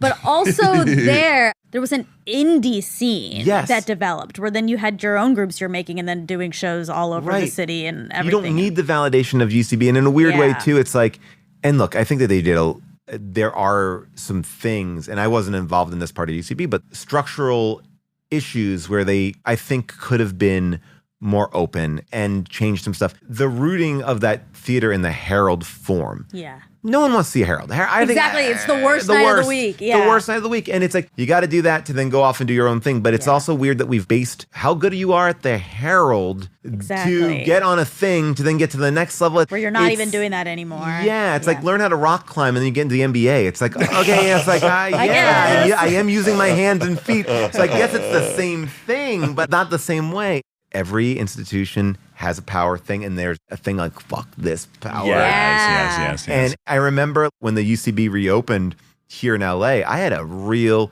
like, I'm doing my show at Largo with my friends. I'm having a great time. And the UCB reopened their grand opening night, and I was not invited to perform. And they had like 100 performers performing for the opening night. And I'm like, that's weird. Man, I literally like launched both. I was at like the opening nights of both theaters. Yeah. And then when you feel that, there's that moment where you're like, oh, did anything ever matter? Right. Like, am I just like another page? And then I don't even know what I want. Like I might even have said, oh, I can't do it, or I'm busy, or Sure. But I You just want the wanted to option be to- asked. You can't put everybody on stage that you want to put on stage, and I get that too. Yeah, but the OGs, I mean, come on. The thing that I miss, though, is just there's something so special about that green room Yes. with all these guys and girls that I've been with for years. The way the sense of humor just keeps twisting and twisting and twisting. The little bubble you're in is so fulfilling. That's that you the kept it only going. thing that has kept me sane in the highs and lows of my career. Show gets picked up, you don't get an audition, you have a shitty day, you go there and you perform, and it's like, It cleanses Yeah. everything. There's so few things in life where you can do Truly. that. Yeah. So true. Okay. Now we're going to have to do this. I'm insisting on it. Unspooled's fantastic. I started with Citizen Kane, but then I was like, I shouldn't listen to the first one. I'm going to drop in a little later. Yeah. And then I listened to Platoon.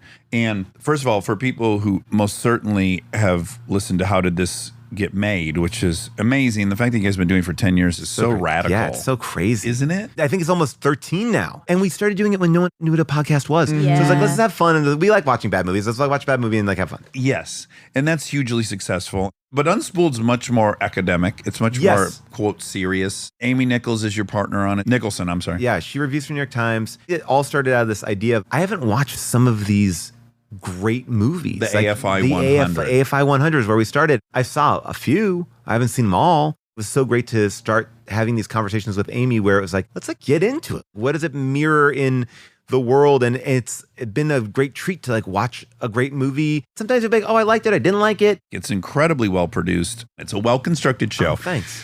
You're learning about Platoon. You're doing interviews. The interview in that is so wild. What I like about it is everyone has their book clubs. There's like a movie club. And when you hear people's point of view, like that guy, he trained all these actors. He was a former Marine who trained actors to then be, in these situations. And now he's made a huge career of it. So for 30 years, he's been now, even to the point of the parody. Yeah, Ben Stiller. Tropic Thunder. Yeah. Yes, he went in boot camp to those guys even. Yes. It reminded me that I used to love and worship film. Yes.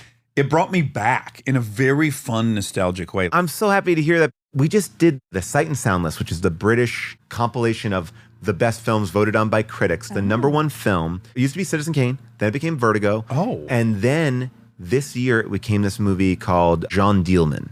Jean Dielman is a 3-hour and 21-minute my God. movie that takes place pretty much in like one apartment. And it's all about this single mother. Is it French? It's Belgian. She's also a prostitute. She's a single mom. She's taking care of her son.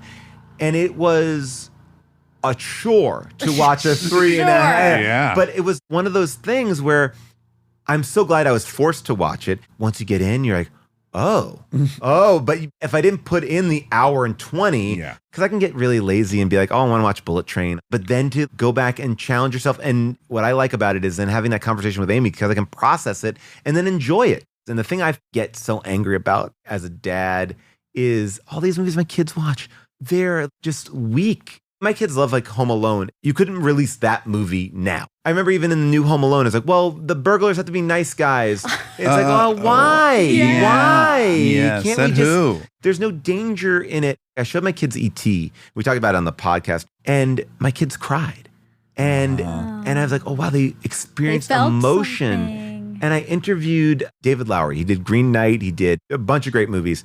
And we were talking about this idea of that's where we learned our emotion from these movies that were complex. Yes. E.T. is complex. It also is an alien running around. I showed Goonies to my kids. You know, they're trying to put a kid's hand into a blender. Yeah. You know, and it's Sure, like, sure. they would never do that now. And my kids Yeah. are like, oh my God. Even like, Indiana Jones, I show my kid Indiana Jones, and I keep remembering as scenes approach, I'm like, oh, that's right. This guy's head's about to get blasted Yeah. by the propeller of an airplane and blood's going to spatter all over. Totally forgot that was there. Yeah. Yeah, the only new movie I've seen, and I was so grateful for it. I wonder how you feel about it. Yeah. My 9-year-old, my oldest daughter, I took her to Top Gun IMAX. Oh, the fucking best. The best movie made in the last decade. I mean, to see it IMAX there, Yeah, it was Man's like, Chinese. She went to a zone. We've watched hundreds of movies together. Yeah. She left the theater and she was like rattling. And she goes, I want to do that or I want to know how to make that. yeah. And I was like, here we go, sister. Like, that's how I felt leaving the movie all the time as a kid. We did a little mini episode of Top Gun because we liked it so much. The best thing about Top Gun Maverick is in every one of these franchises, like, here's the old guy passing the torch to the new people. And Tom Cruise passes the torch to himself. He's like, I'm out of the biz. All right, fuck it. I'll take it. I'm better than all of you. And he is. He's great. You watch it. You're like, fuck yeah. I'm first in line to see those Mission Impossible movies on a motorcycle that jump jumping. he just did.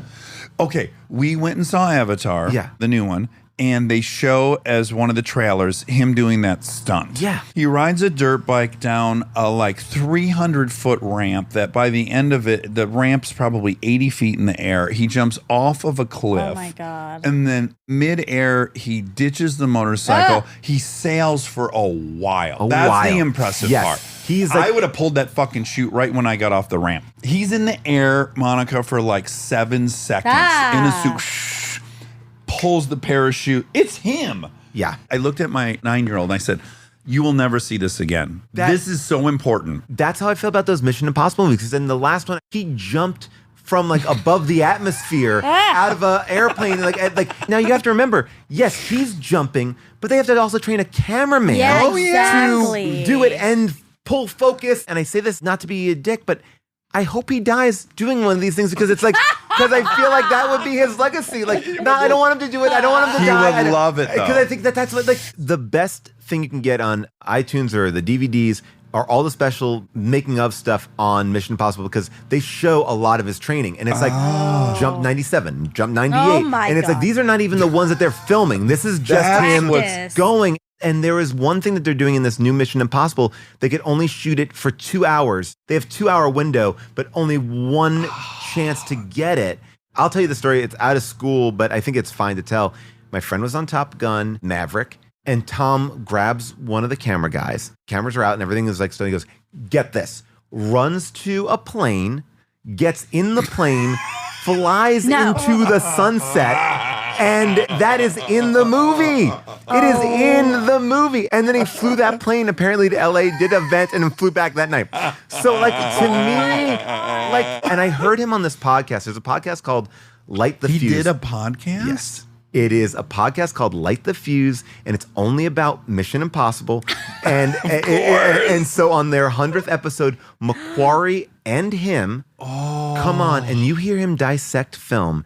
And it was talking about character arcs and where he goes, what he is thinking about is so layered. Him and Macquarie, like, well, it's like that thing from Ordinary People. He's talking about Ordinary People and its effect on Top Gun. He sees that and he's like, well, that's what I need to create here. He talks about this thing where the end of the movie of Maverick was not working. Whatever it was testing badly. And Tom Cruise goes into the edit bay, and I think Macquarie is telling the story, and Tom goes like this, okay, take out the music. and hums a score. No. And then they score to his humming. No. And then the movie works. They didn't change a frame. It's just like he knew how to score it differently. But also, I Maverick. like that though because it shows us more than just charisma. It's real energy. Talk about a guy with the 10,000 hours. Yeah, exactly. Yeah. And it's like he does 10,000 hours for every role that he plays. Yeah. It's like, oh, I'm going to become an expert at doing this one thing that I'll never do again. It's not like, oh, I do the jump of the motorcycle off the canyon in every movie. He's doing a movie in space. That's the next movie he's doing in space. Wait, really? Yeah, him and Macquarie No. are doing a movie in outer space. can't. Of course, that is like, yeah. Well, Paul, this has been so wonderful. I So knew great it to would be be. I adore you, and everything you do is so both of you. fucking It's so- good and heartfelt and wonderful. And I want everyone to check out Unspooled. It'll reignite your love for movies. And in fact, I was like, I'm watching Platoon tonight Oh, when my awesome. wife goes to bed. And then I also wanted to extend to you, it would be a great device to get me to watch more movies. Yeah. I have a really beautiful screening room in the basement. Oh my gosh. So if you ever need Yeah. to watch a movie, or when you need to watch Yeah. movies, like I'll just pitch drop you- me a yeah. line, and I would love to watch some Oh, with man, you. that would be 'cause fun, it would be yeah. a good incentive for me to Yeah, go back in there. I love it. Yeah, we'll find a good movie. That'll Yeah, be 'cause very, I'm now like hungry to recapture my obsession with movies. There's before the curtain and after, right? Yeah. And I almost need to go back before I knew. I'm sure you had this experience. I was young when I saw Raising Arizona. oh yeah. And I was like, there's something so wild about this movie. I need to understand it. Why does this movie look the way it does? That whole sequence where he goes through the windshield of the pickup truck and then you run through the house and then later find out, oh, the whole thing's shot on a 17. It's handheld. Like I find out, but that movie woke me up to like something happened visually here. Something happened mechanically that made this movie so insane. And I was so curious Yeah. and had to know. And then there's the phase where you actually know.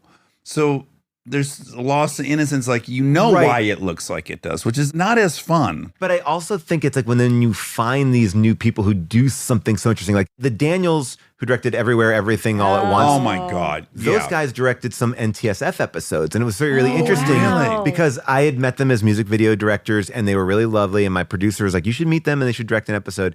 And we did this one episode, like a parody on Die Hard in a mall during Christmas. And I went back and rewatched it after I saw that movie. There Like, was hints of it there. Oh yeah, because it's like there's this one moment where my character turns a gumball machine, and I whisper into a gumball's ear, even though there's no ear, and then the gumball like kills somebody. But they follow the gumball all through the mall and does all this crazy stuff. And they directed that, and they directed this other episode, Comic-Con Air, and they just did all this really fun, explosive stuff. When I saw their music videos, like, this is different. This is weird. How can they fit in with me? And then there will always be this thing of, oh, I don't know if that's totally our show. You let them do their thing. And it's like, most of the movies we do on Unspooled are these classics that people hated. Like, when you read these reviews for Raising Arizona, people are like, it's goofy, it's Too weird. What are they weird. trying to do? They're trying too hard. Blood Simple was better. Bruce Willis will never be an action star. Die Hard is too much on him. He can't carry it. You read these things, and it's like, because it's different. It shook you in a way, and you think different is bad, but oftentimes different is the precursor to new. Yeah, a whole new paradigm. All right, so Paul, fun. Sorry. adore you. So fun. This is a blast. Everyone should listen to Unspooled with you and Amy Nicholson. And of course, they should still be listening to How Did This Get Made? We are such huge Mansukas fans. It's ridiculous. best. He's most fun. incredible. So good luck with everything. This has been a blast. And if you ever want to watch movies, I'm your I'm Huckleberry. down. That would be fun. And now my favorite part of the show, the fact check with my soulmate, Monica Padman. Are people congratulating you? I got a few congrats. Yeah. It was all me. Good job. But yeah, we won, as you know. In almost In an evil astounding fashion. victory. Yeah, Look. definitive. What are the words they say? Resounding. Resounding. Massacre. Bloodbath. Not nice. Should have stopped. It's not our fault. It's I know. not our You got to fault. play as hard as you can. It's like Max Verstappen. Yeah. You got to drive as fast as you can at all times. Right. Yeah. I was excited. You know what's funny? I was getting pretty distracted by the band, as I kind of do, the marching band. I was thinking they probably celebrated more than the football team when they got to go. I bet they That's were fun. the most excited. Like, oh my God, we're going to Los Angeles to play in this game. But then I was thinking, but they don't compete. And I feel like That's okay. they should make a little space for the two bands to compete because they're like part of the team. They want to get their hands dirty. Okay, but wait. They want to get a little blood on their hands too. Because they probably have band competitions. They're just not. I know they should have one at the game. Well, there's no time for that. Well, sure, before or after. Well, before. After is not going to work. But before, it's like half hour before the game. Let them go out there, blow it out on the field. Okay. And then, I don't know, impartial judge, blindfolded the whole time. No knowledge of who went out first. Okay. They levy a verdict. Because Nice they're of you, I guess. competitive. Well, I know, but that's like for cheerleading. We also sideline cheered, But you should get to do it on the main stage. but we did. We didn't need to compete also at games. But you should have at the No, big that's- CF, the conference, whatever they call it, the championship. State? I don't know what was the acronym for that game. I just mean we had our own thing. We didn't need to also compete at football games. Try to That's pull stupid. focus. Okay. Also, that's like below us. Okay. You know? All right. That makes sense. Ish. It was a great excuse for me to get the bros together. Oh, So me, Charlie, Matt, and Ryan all watched it together. Fun. Yeah, it was really fun. Cool. Until it wasn't. I bet Charlie was into it. No, he's the one who bailed in the fourth quarter with go in the sauna with oh me. wow. Yeah. Surprised because he likes victory. He does. And he has no compassion in us. Exactly. Right. So it's At all. cutthroat. It's really funny because Charlie played college football at Georgetown. You know, he knows more about that than any of us are going to know about that. Yeah. In his disdain for when guys don't get off the field when they're hurt, it's like his code of honor. He's like, he's not even grandstanding. He's just over there getting more and more uncomfortable. And then slowly he's just letting out, like, get off the field. Oh my God. Well, Yes, sometimes it's they're real- very injured. I know, but his thought is like, you don't fucking show that. It's kind of like stuntmen I in know, show that's- business. They're not allowed to say they're hurt. I just think for him personally, his own ethics were, you get off the field, you deal with your injury on the sideline, you don't let yourself be the show. You know, he's got a whole thing. I does. respect his thing. Okay. Can't imagine him watching soccer. Why do they lay there World for Cup, hours? They take a flailed. nap.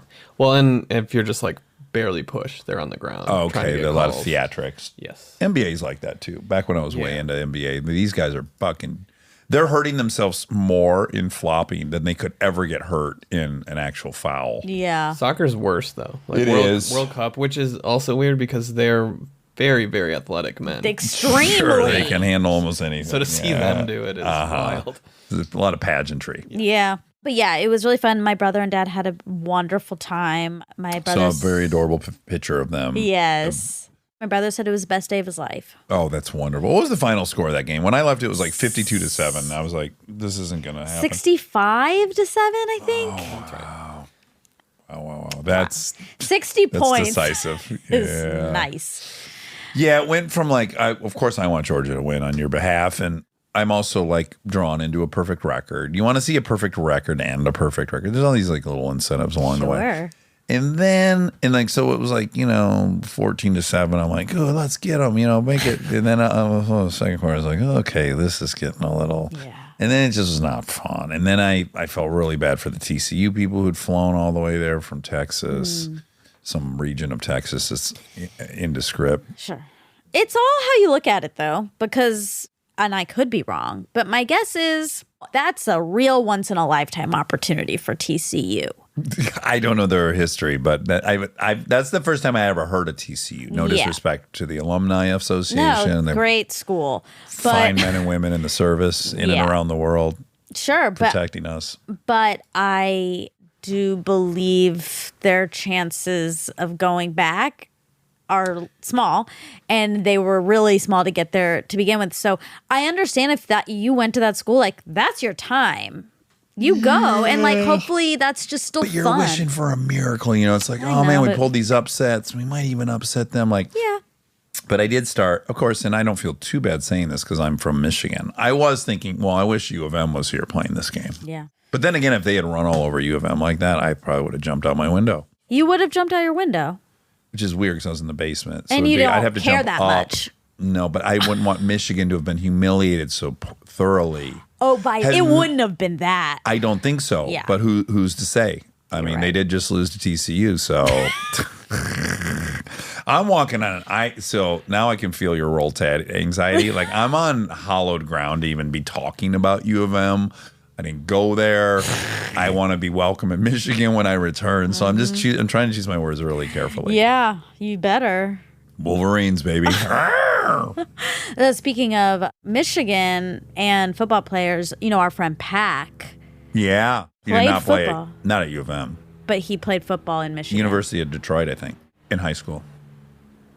In high school?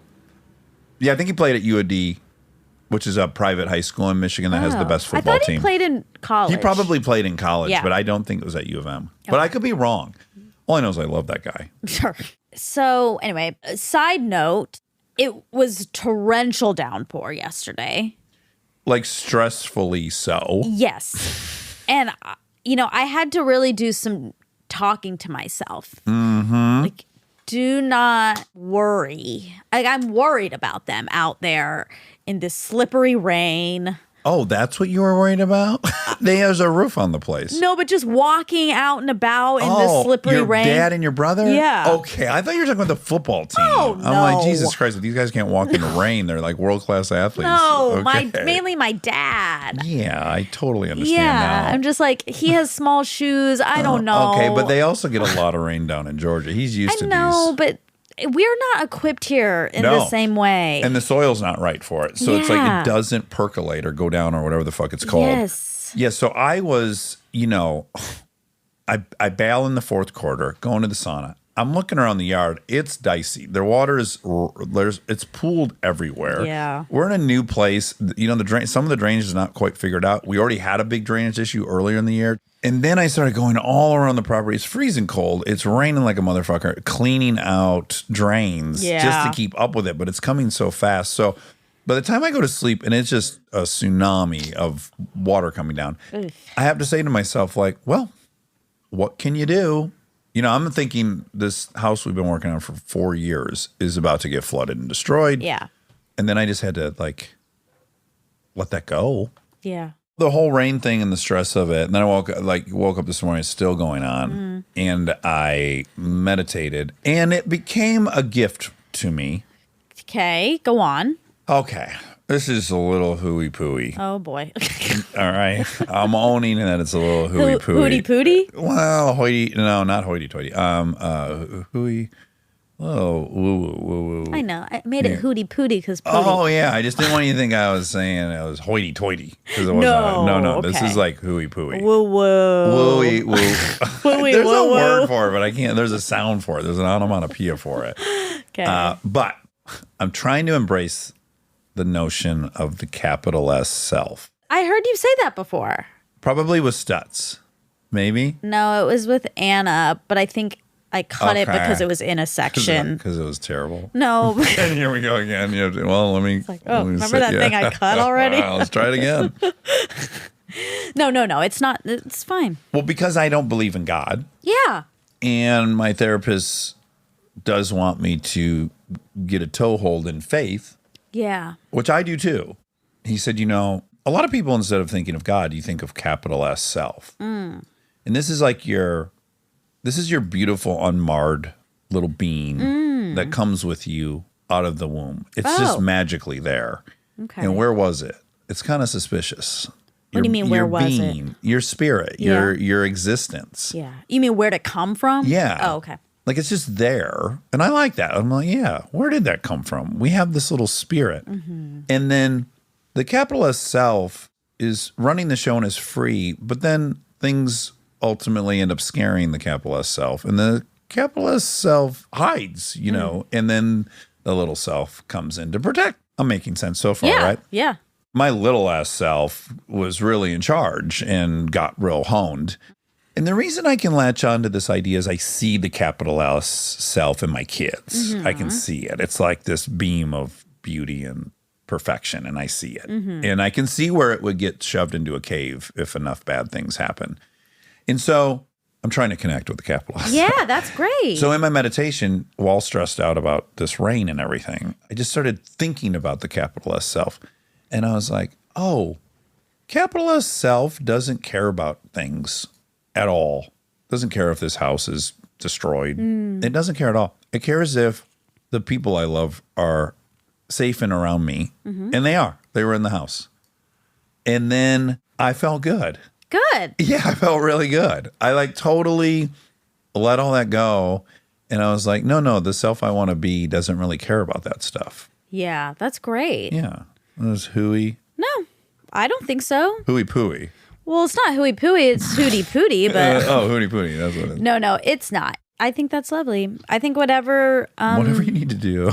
I do, not you. No, I know. Not capital Y U, No, little less Y U's. I think that's great. I also might be totally misinterpreting what he's saying. So I feel like I just don't want to add a disclaimer. I might not cares? be getting that right. It's all about what made sense in my mind this morning that put me at ease. all that- Gave me gratitude. That's all that matters, really. I had gratitude in the face of a lot of fear over good. material stuff. Yeah, you're right. I mean, ultimately, you're right. But there's a primitive aspect. It's your shelter. There's like something and primitive. it's stress. It's like, okay, if this happens, then what? Then That's comes what a it's lot about. of fucking Yes. logistics, and those are annoying. My mind went immediately to mold remediation, water Yeah. remediation. Good luck finding a company that's going to come to you in LA right now. Certainly 8% of houses in Los Angeles have been destroyed in the last 48 hours. I mean, my like God. downstairs in Black Mold Paradise, the mold's thriving. Like there's standing water in Black Mold Paradise in the corner. Yeah. Well, that's good for Black Mold Paradise. The mold, yeah. This is super mold. Gains. Oh my God, maybe in 2023 it'll be Black Super Mold Paradise. Well, That's cool. I'll probably be above the garage at that point. Oh. I know. Right when the mold's finding its super strain. Why'd the mushroom get invited to the party? Why? Because he was a fun guy. Oh, I like that. I don't even know if that's the setup of the joke. I but like that. I haven't heard I that. like those science jokes, you know. Do you say fungi or fungi? Or fungi? I would probably say fun guy. He's a fun guy. It's like pi aren't round. Pi r squared is area. I know, but a what's the circle. joke? Well, in math, Yeah. I might get this wrong. Either the area of a circle or the circumference. I think it's the area is pi r squared. Yeah. So the radius squared times pi. Pi r squared. Yes. That's area. That's area. Okay. But pi aren't squared. Pi are round. There we go. That's Yeah. the joke. Yeah. See, I can hang with the nerds. I was in AP classes. I can do the AP jokes. You can be my friend in high school. Yeah, pi aren't square. They're pi are round. Okay.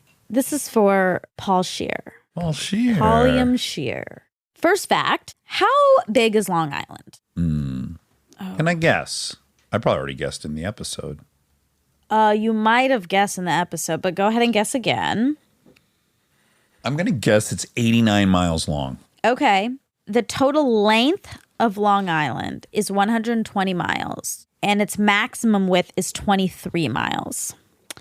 The total area of Long Island, including the smaller islands within the political boundaries of the island, but excluding the bordering bays, is about 1,400 square miles. Pi r squared. Ding, ding, ding. The original owner of the Clippers, that racist guy, Yeah. that was Donald Sterling. Yeah, Donald Sterling. Yeah, he was gnarly. Yeah. He also used to do this thing where it was like slave owner mentality where he would bring people into the locker room and touch them and grab them and point at their body parts. And also stuff. bring them around at parties. Like, remember Blake Griffin told us about Oh, that. yes. Yep. Apparently, he's banned from the NBA for life. Yeah. Yeah, That for saying sounds some about racist right. shit. Yeah. Yeah. Well, now the sweetest guy on the planet owns it, Steve Ballmer. Oh. Ballmer's radical. Oh, cool. Yes. He's one of Panay's friends, and I've gotten to Oh, fun. hang out. Gotten to? Can we say I that? got to. Yeah, I've got to. No, that means I got to. I got to. But if I want to say plural, like I've done it a few times. Gotten to? That's what I said, and I didn't, it No, didn't feel right. It's still plural. I've got to. No.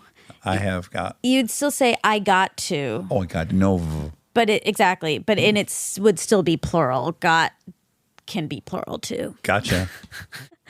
Or you could just say I hung out. you don't have to say got to. Right. But you wanted to say I had the chance. Ding, ding, fucking ding. University of Detroit. What about? Steve Ballmer. He's from He there? played football at UAD as Okay. well. I didn't know that. Holy fuck. That was crazy. Hold on tight. Wow. This whole thing's scripted. Okay. Is gypsy cab offensive? There's multiple thoughts out there, but ding, ding, ding, resounding. Yeah. Yes, it is. Okay. Just FYI. What would you call it if you couldn't call it that? That's my issue. An illegal cab. That's what it means. Okay. Yeah. All right. They were basically Uber before there was Uber. They're like, are you sick of this medallion having taxi cab racket Yeah. syndicate? Yeah. Come with us. Right. Illegal Illegal. cabs. That's right. We'll take you to where you want to go. The highest rate of child abuse happens between child and step parent. You said that, and that's true. That checks out. It's called the Cinderella effect. Oh. Results of a 2009 study show that families living with the man who was not the biological father of all the children in the home and families living without a man in the home were significantly more likely to be contacted by CPS compared to families in which the biological father of all the children lived with the mother. The following year, a report on the National Incident Study of Abuse and Neglect, which examines not only CPS cases, but all reported incidences of abuse and neglect to community professionals, also found that maltreatment rates differed according to family structure. Children living with their married biological parents had the lowest rate of abuse and neglect, whereas those living with a single parent who had a partner living in the household had the highest rate. Compared to children living with married biological parents, those whose single parent had a live-in partner were at least 8 times more likely to be maltreated in one way or another. Yeah, because I had read, so that kind of lines up. I was scared to say it in the episode, but I thought I had remembered reading it like 80% of child abuse cases are of the step parent. So 8 times the More rate likely. is that would put you in the realm of 80%. They were 10 more likely. That That's was a some grammar. Yeah, but that was a copy paste, so I don't like that. Doesn't seem good. That seems like this isn't a .org. Right. But they were 10 more likely to experience abuse and 8 times more likely to experience neglect. A 2001 study by Aruna Radhakrishna and colleagues at UNC followed 644 North Carolina newborns for 8 years. These babies were mostly from families considered at high risk of abuse or neglect based on the characteristics of the mother and infant at birth. Researchers found that maltreatment was lowest among children who live with 2 biological parents. Maltreatment was most common in homes with a stepfather or boyfriend, with 80% of the maltreatment occurring between birth and age 4. 20% between ages 4 and 6, and 27% between ages 6 and 8. Unlike the 2009 study, however, this one found no significant difference in maltreatment rates between kids living with both parents and kids living with only their biological mother. Yeah, that makes sense. I will say, as a counterpoint to be ethical, that in the book Behave, which I'm obsessed with, and it's the most comprehensive book I've ever read, if you can get through it, Yeah. it brought up the evolutionary explanation, the killing off the offspring so the wife gets fertile, sexual partner gets fertile. But he did have a counter argument to that might also explain it. And I forget that. Oh, but dang. He was ethical in that he presented a counter. I see. Yeah, that also seemed plausible, but I forget what it was. I like the other one, so it's the one I remembered. Sure. Yeah. Yeah, this is really tough. But then, it's, I mean, these are all just percentages, because I also have a friend whose stepdad was far preferred to his dad. Oh, for sure. And Carly's stepdad was 30 times the man that her biological father was. It's all dependent. Yeah. I'm glad you never had Same. any of them. I am grateful. I have a great dad. Even if it goes well, it's really bizarre Yeah, I'm to sure. have an adult move into your house that's not your, Yeah. That sounds judgmental to people that are like falling in love and they're Yeah, divorced. no. And it's not. And I couldn't be more sympathetic to my mother. You need companionship. So I'm not. Yeah. It's just, I'm saying from my perspective, it was very weird to have a man move in every few years. Yeah. It was weird. That was your experience. It wasn't a positive one. It was not a positive For you. one, no. I Except used- for Barton. Barton was Yeah. totally a positive But one. you No, were I was out also of the house. well, I was still in, but I was 16, and literally, like, I didn't feel any sense of loss of autonomy. I was like, I'll kill this guy. I'm old enough and I'm big enough, and if he tries to put the law down, I had no threat in my mind of being subjugated by this man. I was just like, I was grown Yeah. enough. Yeah. And he was lovely, so it was no issue. Right. Because I was obsessed with the Karen books. Okay. Oh, Babysitter's Little Sister. unfortunate name now. Oh, not true. I feel bad. Oh my for God, I wonder if Karens. that little girl turned into me Karen. I know. I just feel so bad for Karens. Yeah, well, Do you think Karens are going? Some of them have decided to start going by their middle name. no, but I think now if you name your kid Karen, you're making such a choice. Declaration. Yeah. Yeah. Or Brandon. Yeah. That's Brandon's okay. probably off the table too. Brandon. Let's go, Brandon. The rally cry for the right. Oh. Who hate Biden. Oh, I don't even. You don't know Let's Go, Brandon. I mean, yeah, that's familiar, but that doesn't come to It's mind so like stupid Karen. that that's an anthem that It's so people dumb. that they're mocking don't even get. do you know the origin of it? No, I don't See, I think. argue the opposite, Rob. The thing that annoys me is that they actually think they're the only people that get it. Yeah. Yeah. You I know, just there's think- like some like smugness to it. It's like, Yeah, yeah, I we can see know that what too. that fucking is. Like, What you is get it? So Biden was somewhere Yeah. public. People were chanting fuck you, Biden. And he heard it as let's go, Brandon. And he goes, yeah, let's go, Brandon. I mean, it's just, Yeah. So then that became the rally cry. Okay. Like, I'm going to the dunes tonight. Yeah. I'm going to see a bunch of let's go, Brandon flags Yeah. tomorrow morning. Lots in Texas when we were there. Oh, sure. Sure. Stupid. I was gonna say something. Before let's go, Brandon. Yeah. We were, Karen. yeah, Karen. I was obsessed with those books, and she had step parents, and so she had this huge family because of the step parents and the step brothers and sisters. Both parents had remarried. Yeah, and I wanted that. Oh, you did? Yeah. Uh-huh. Looked fun in the books. So fun. I mean, so many people in the house and Yeah. in and out, and Like a sitcom. just looked really fun. Do they all live together, the two families?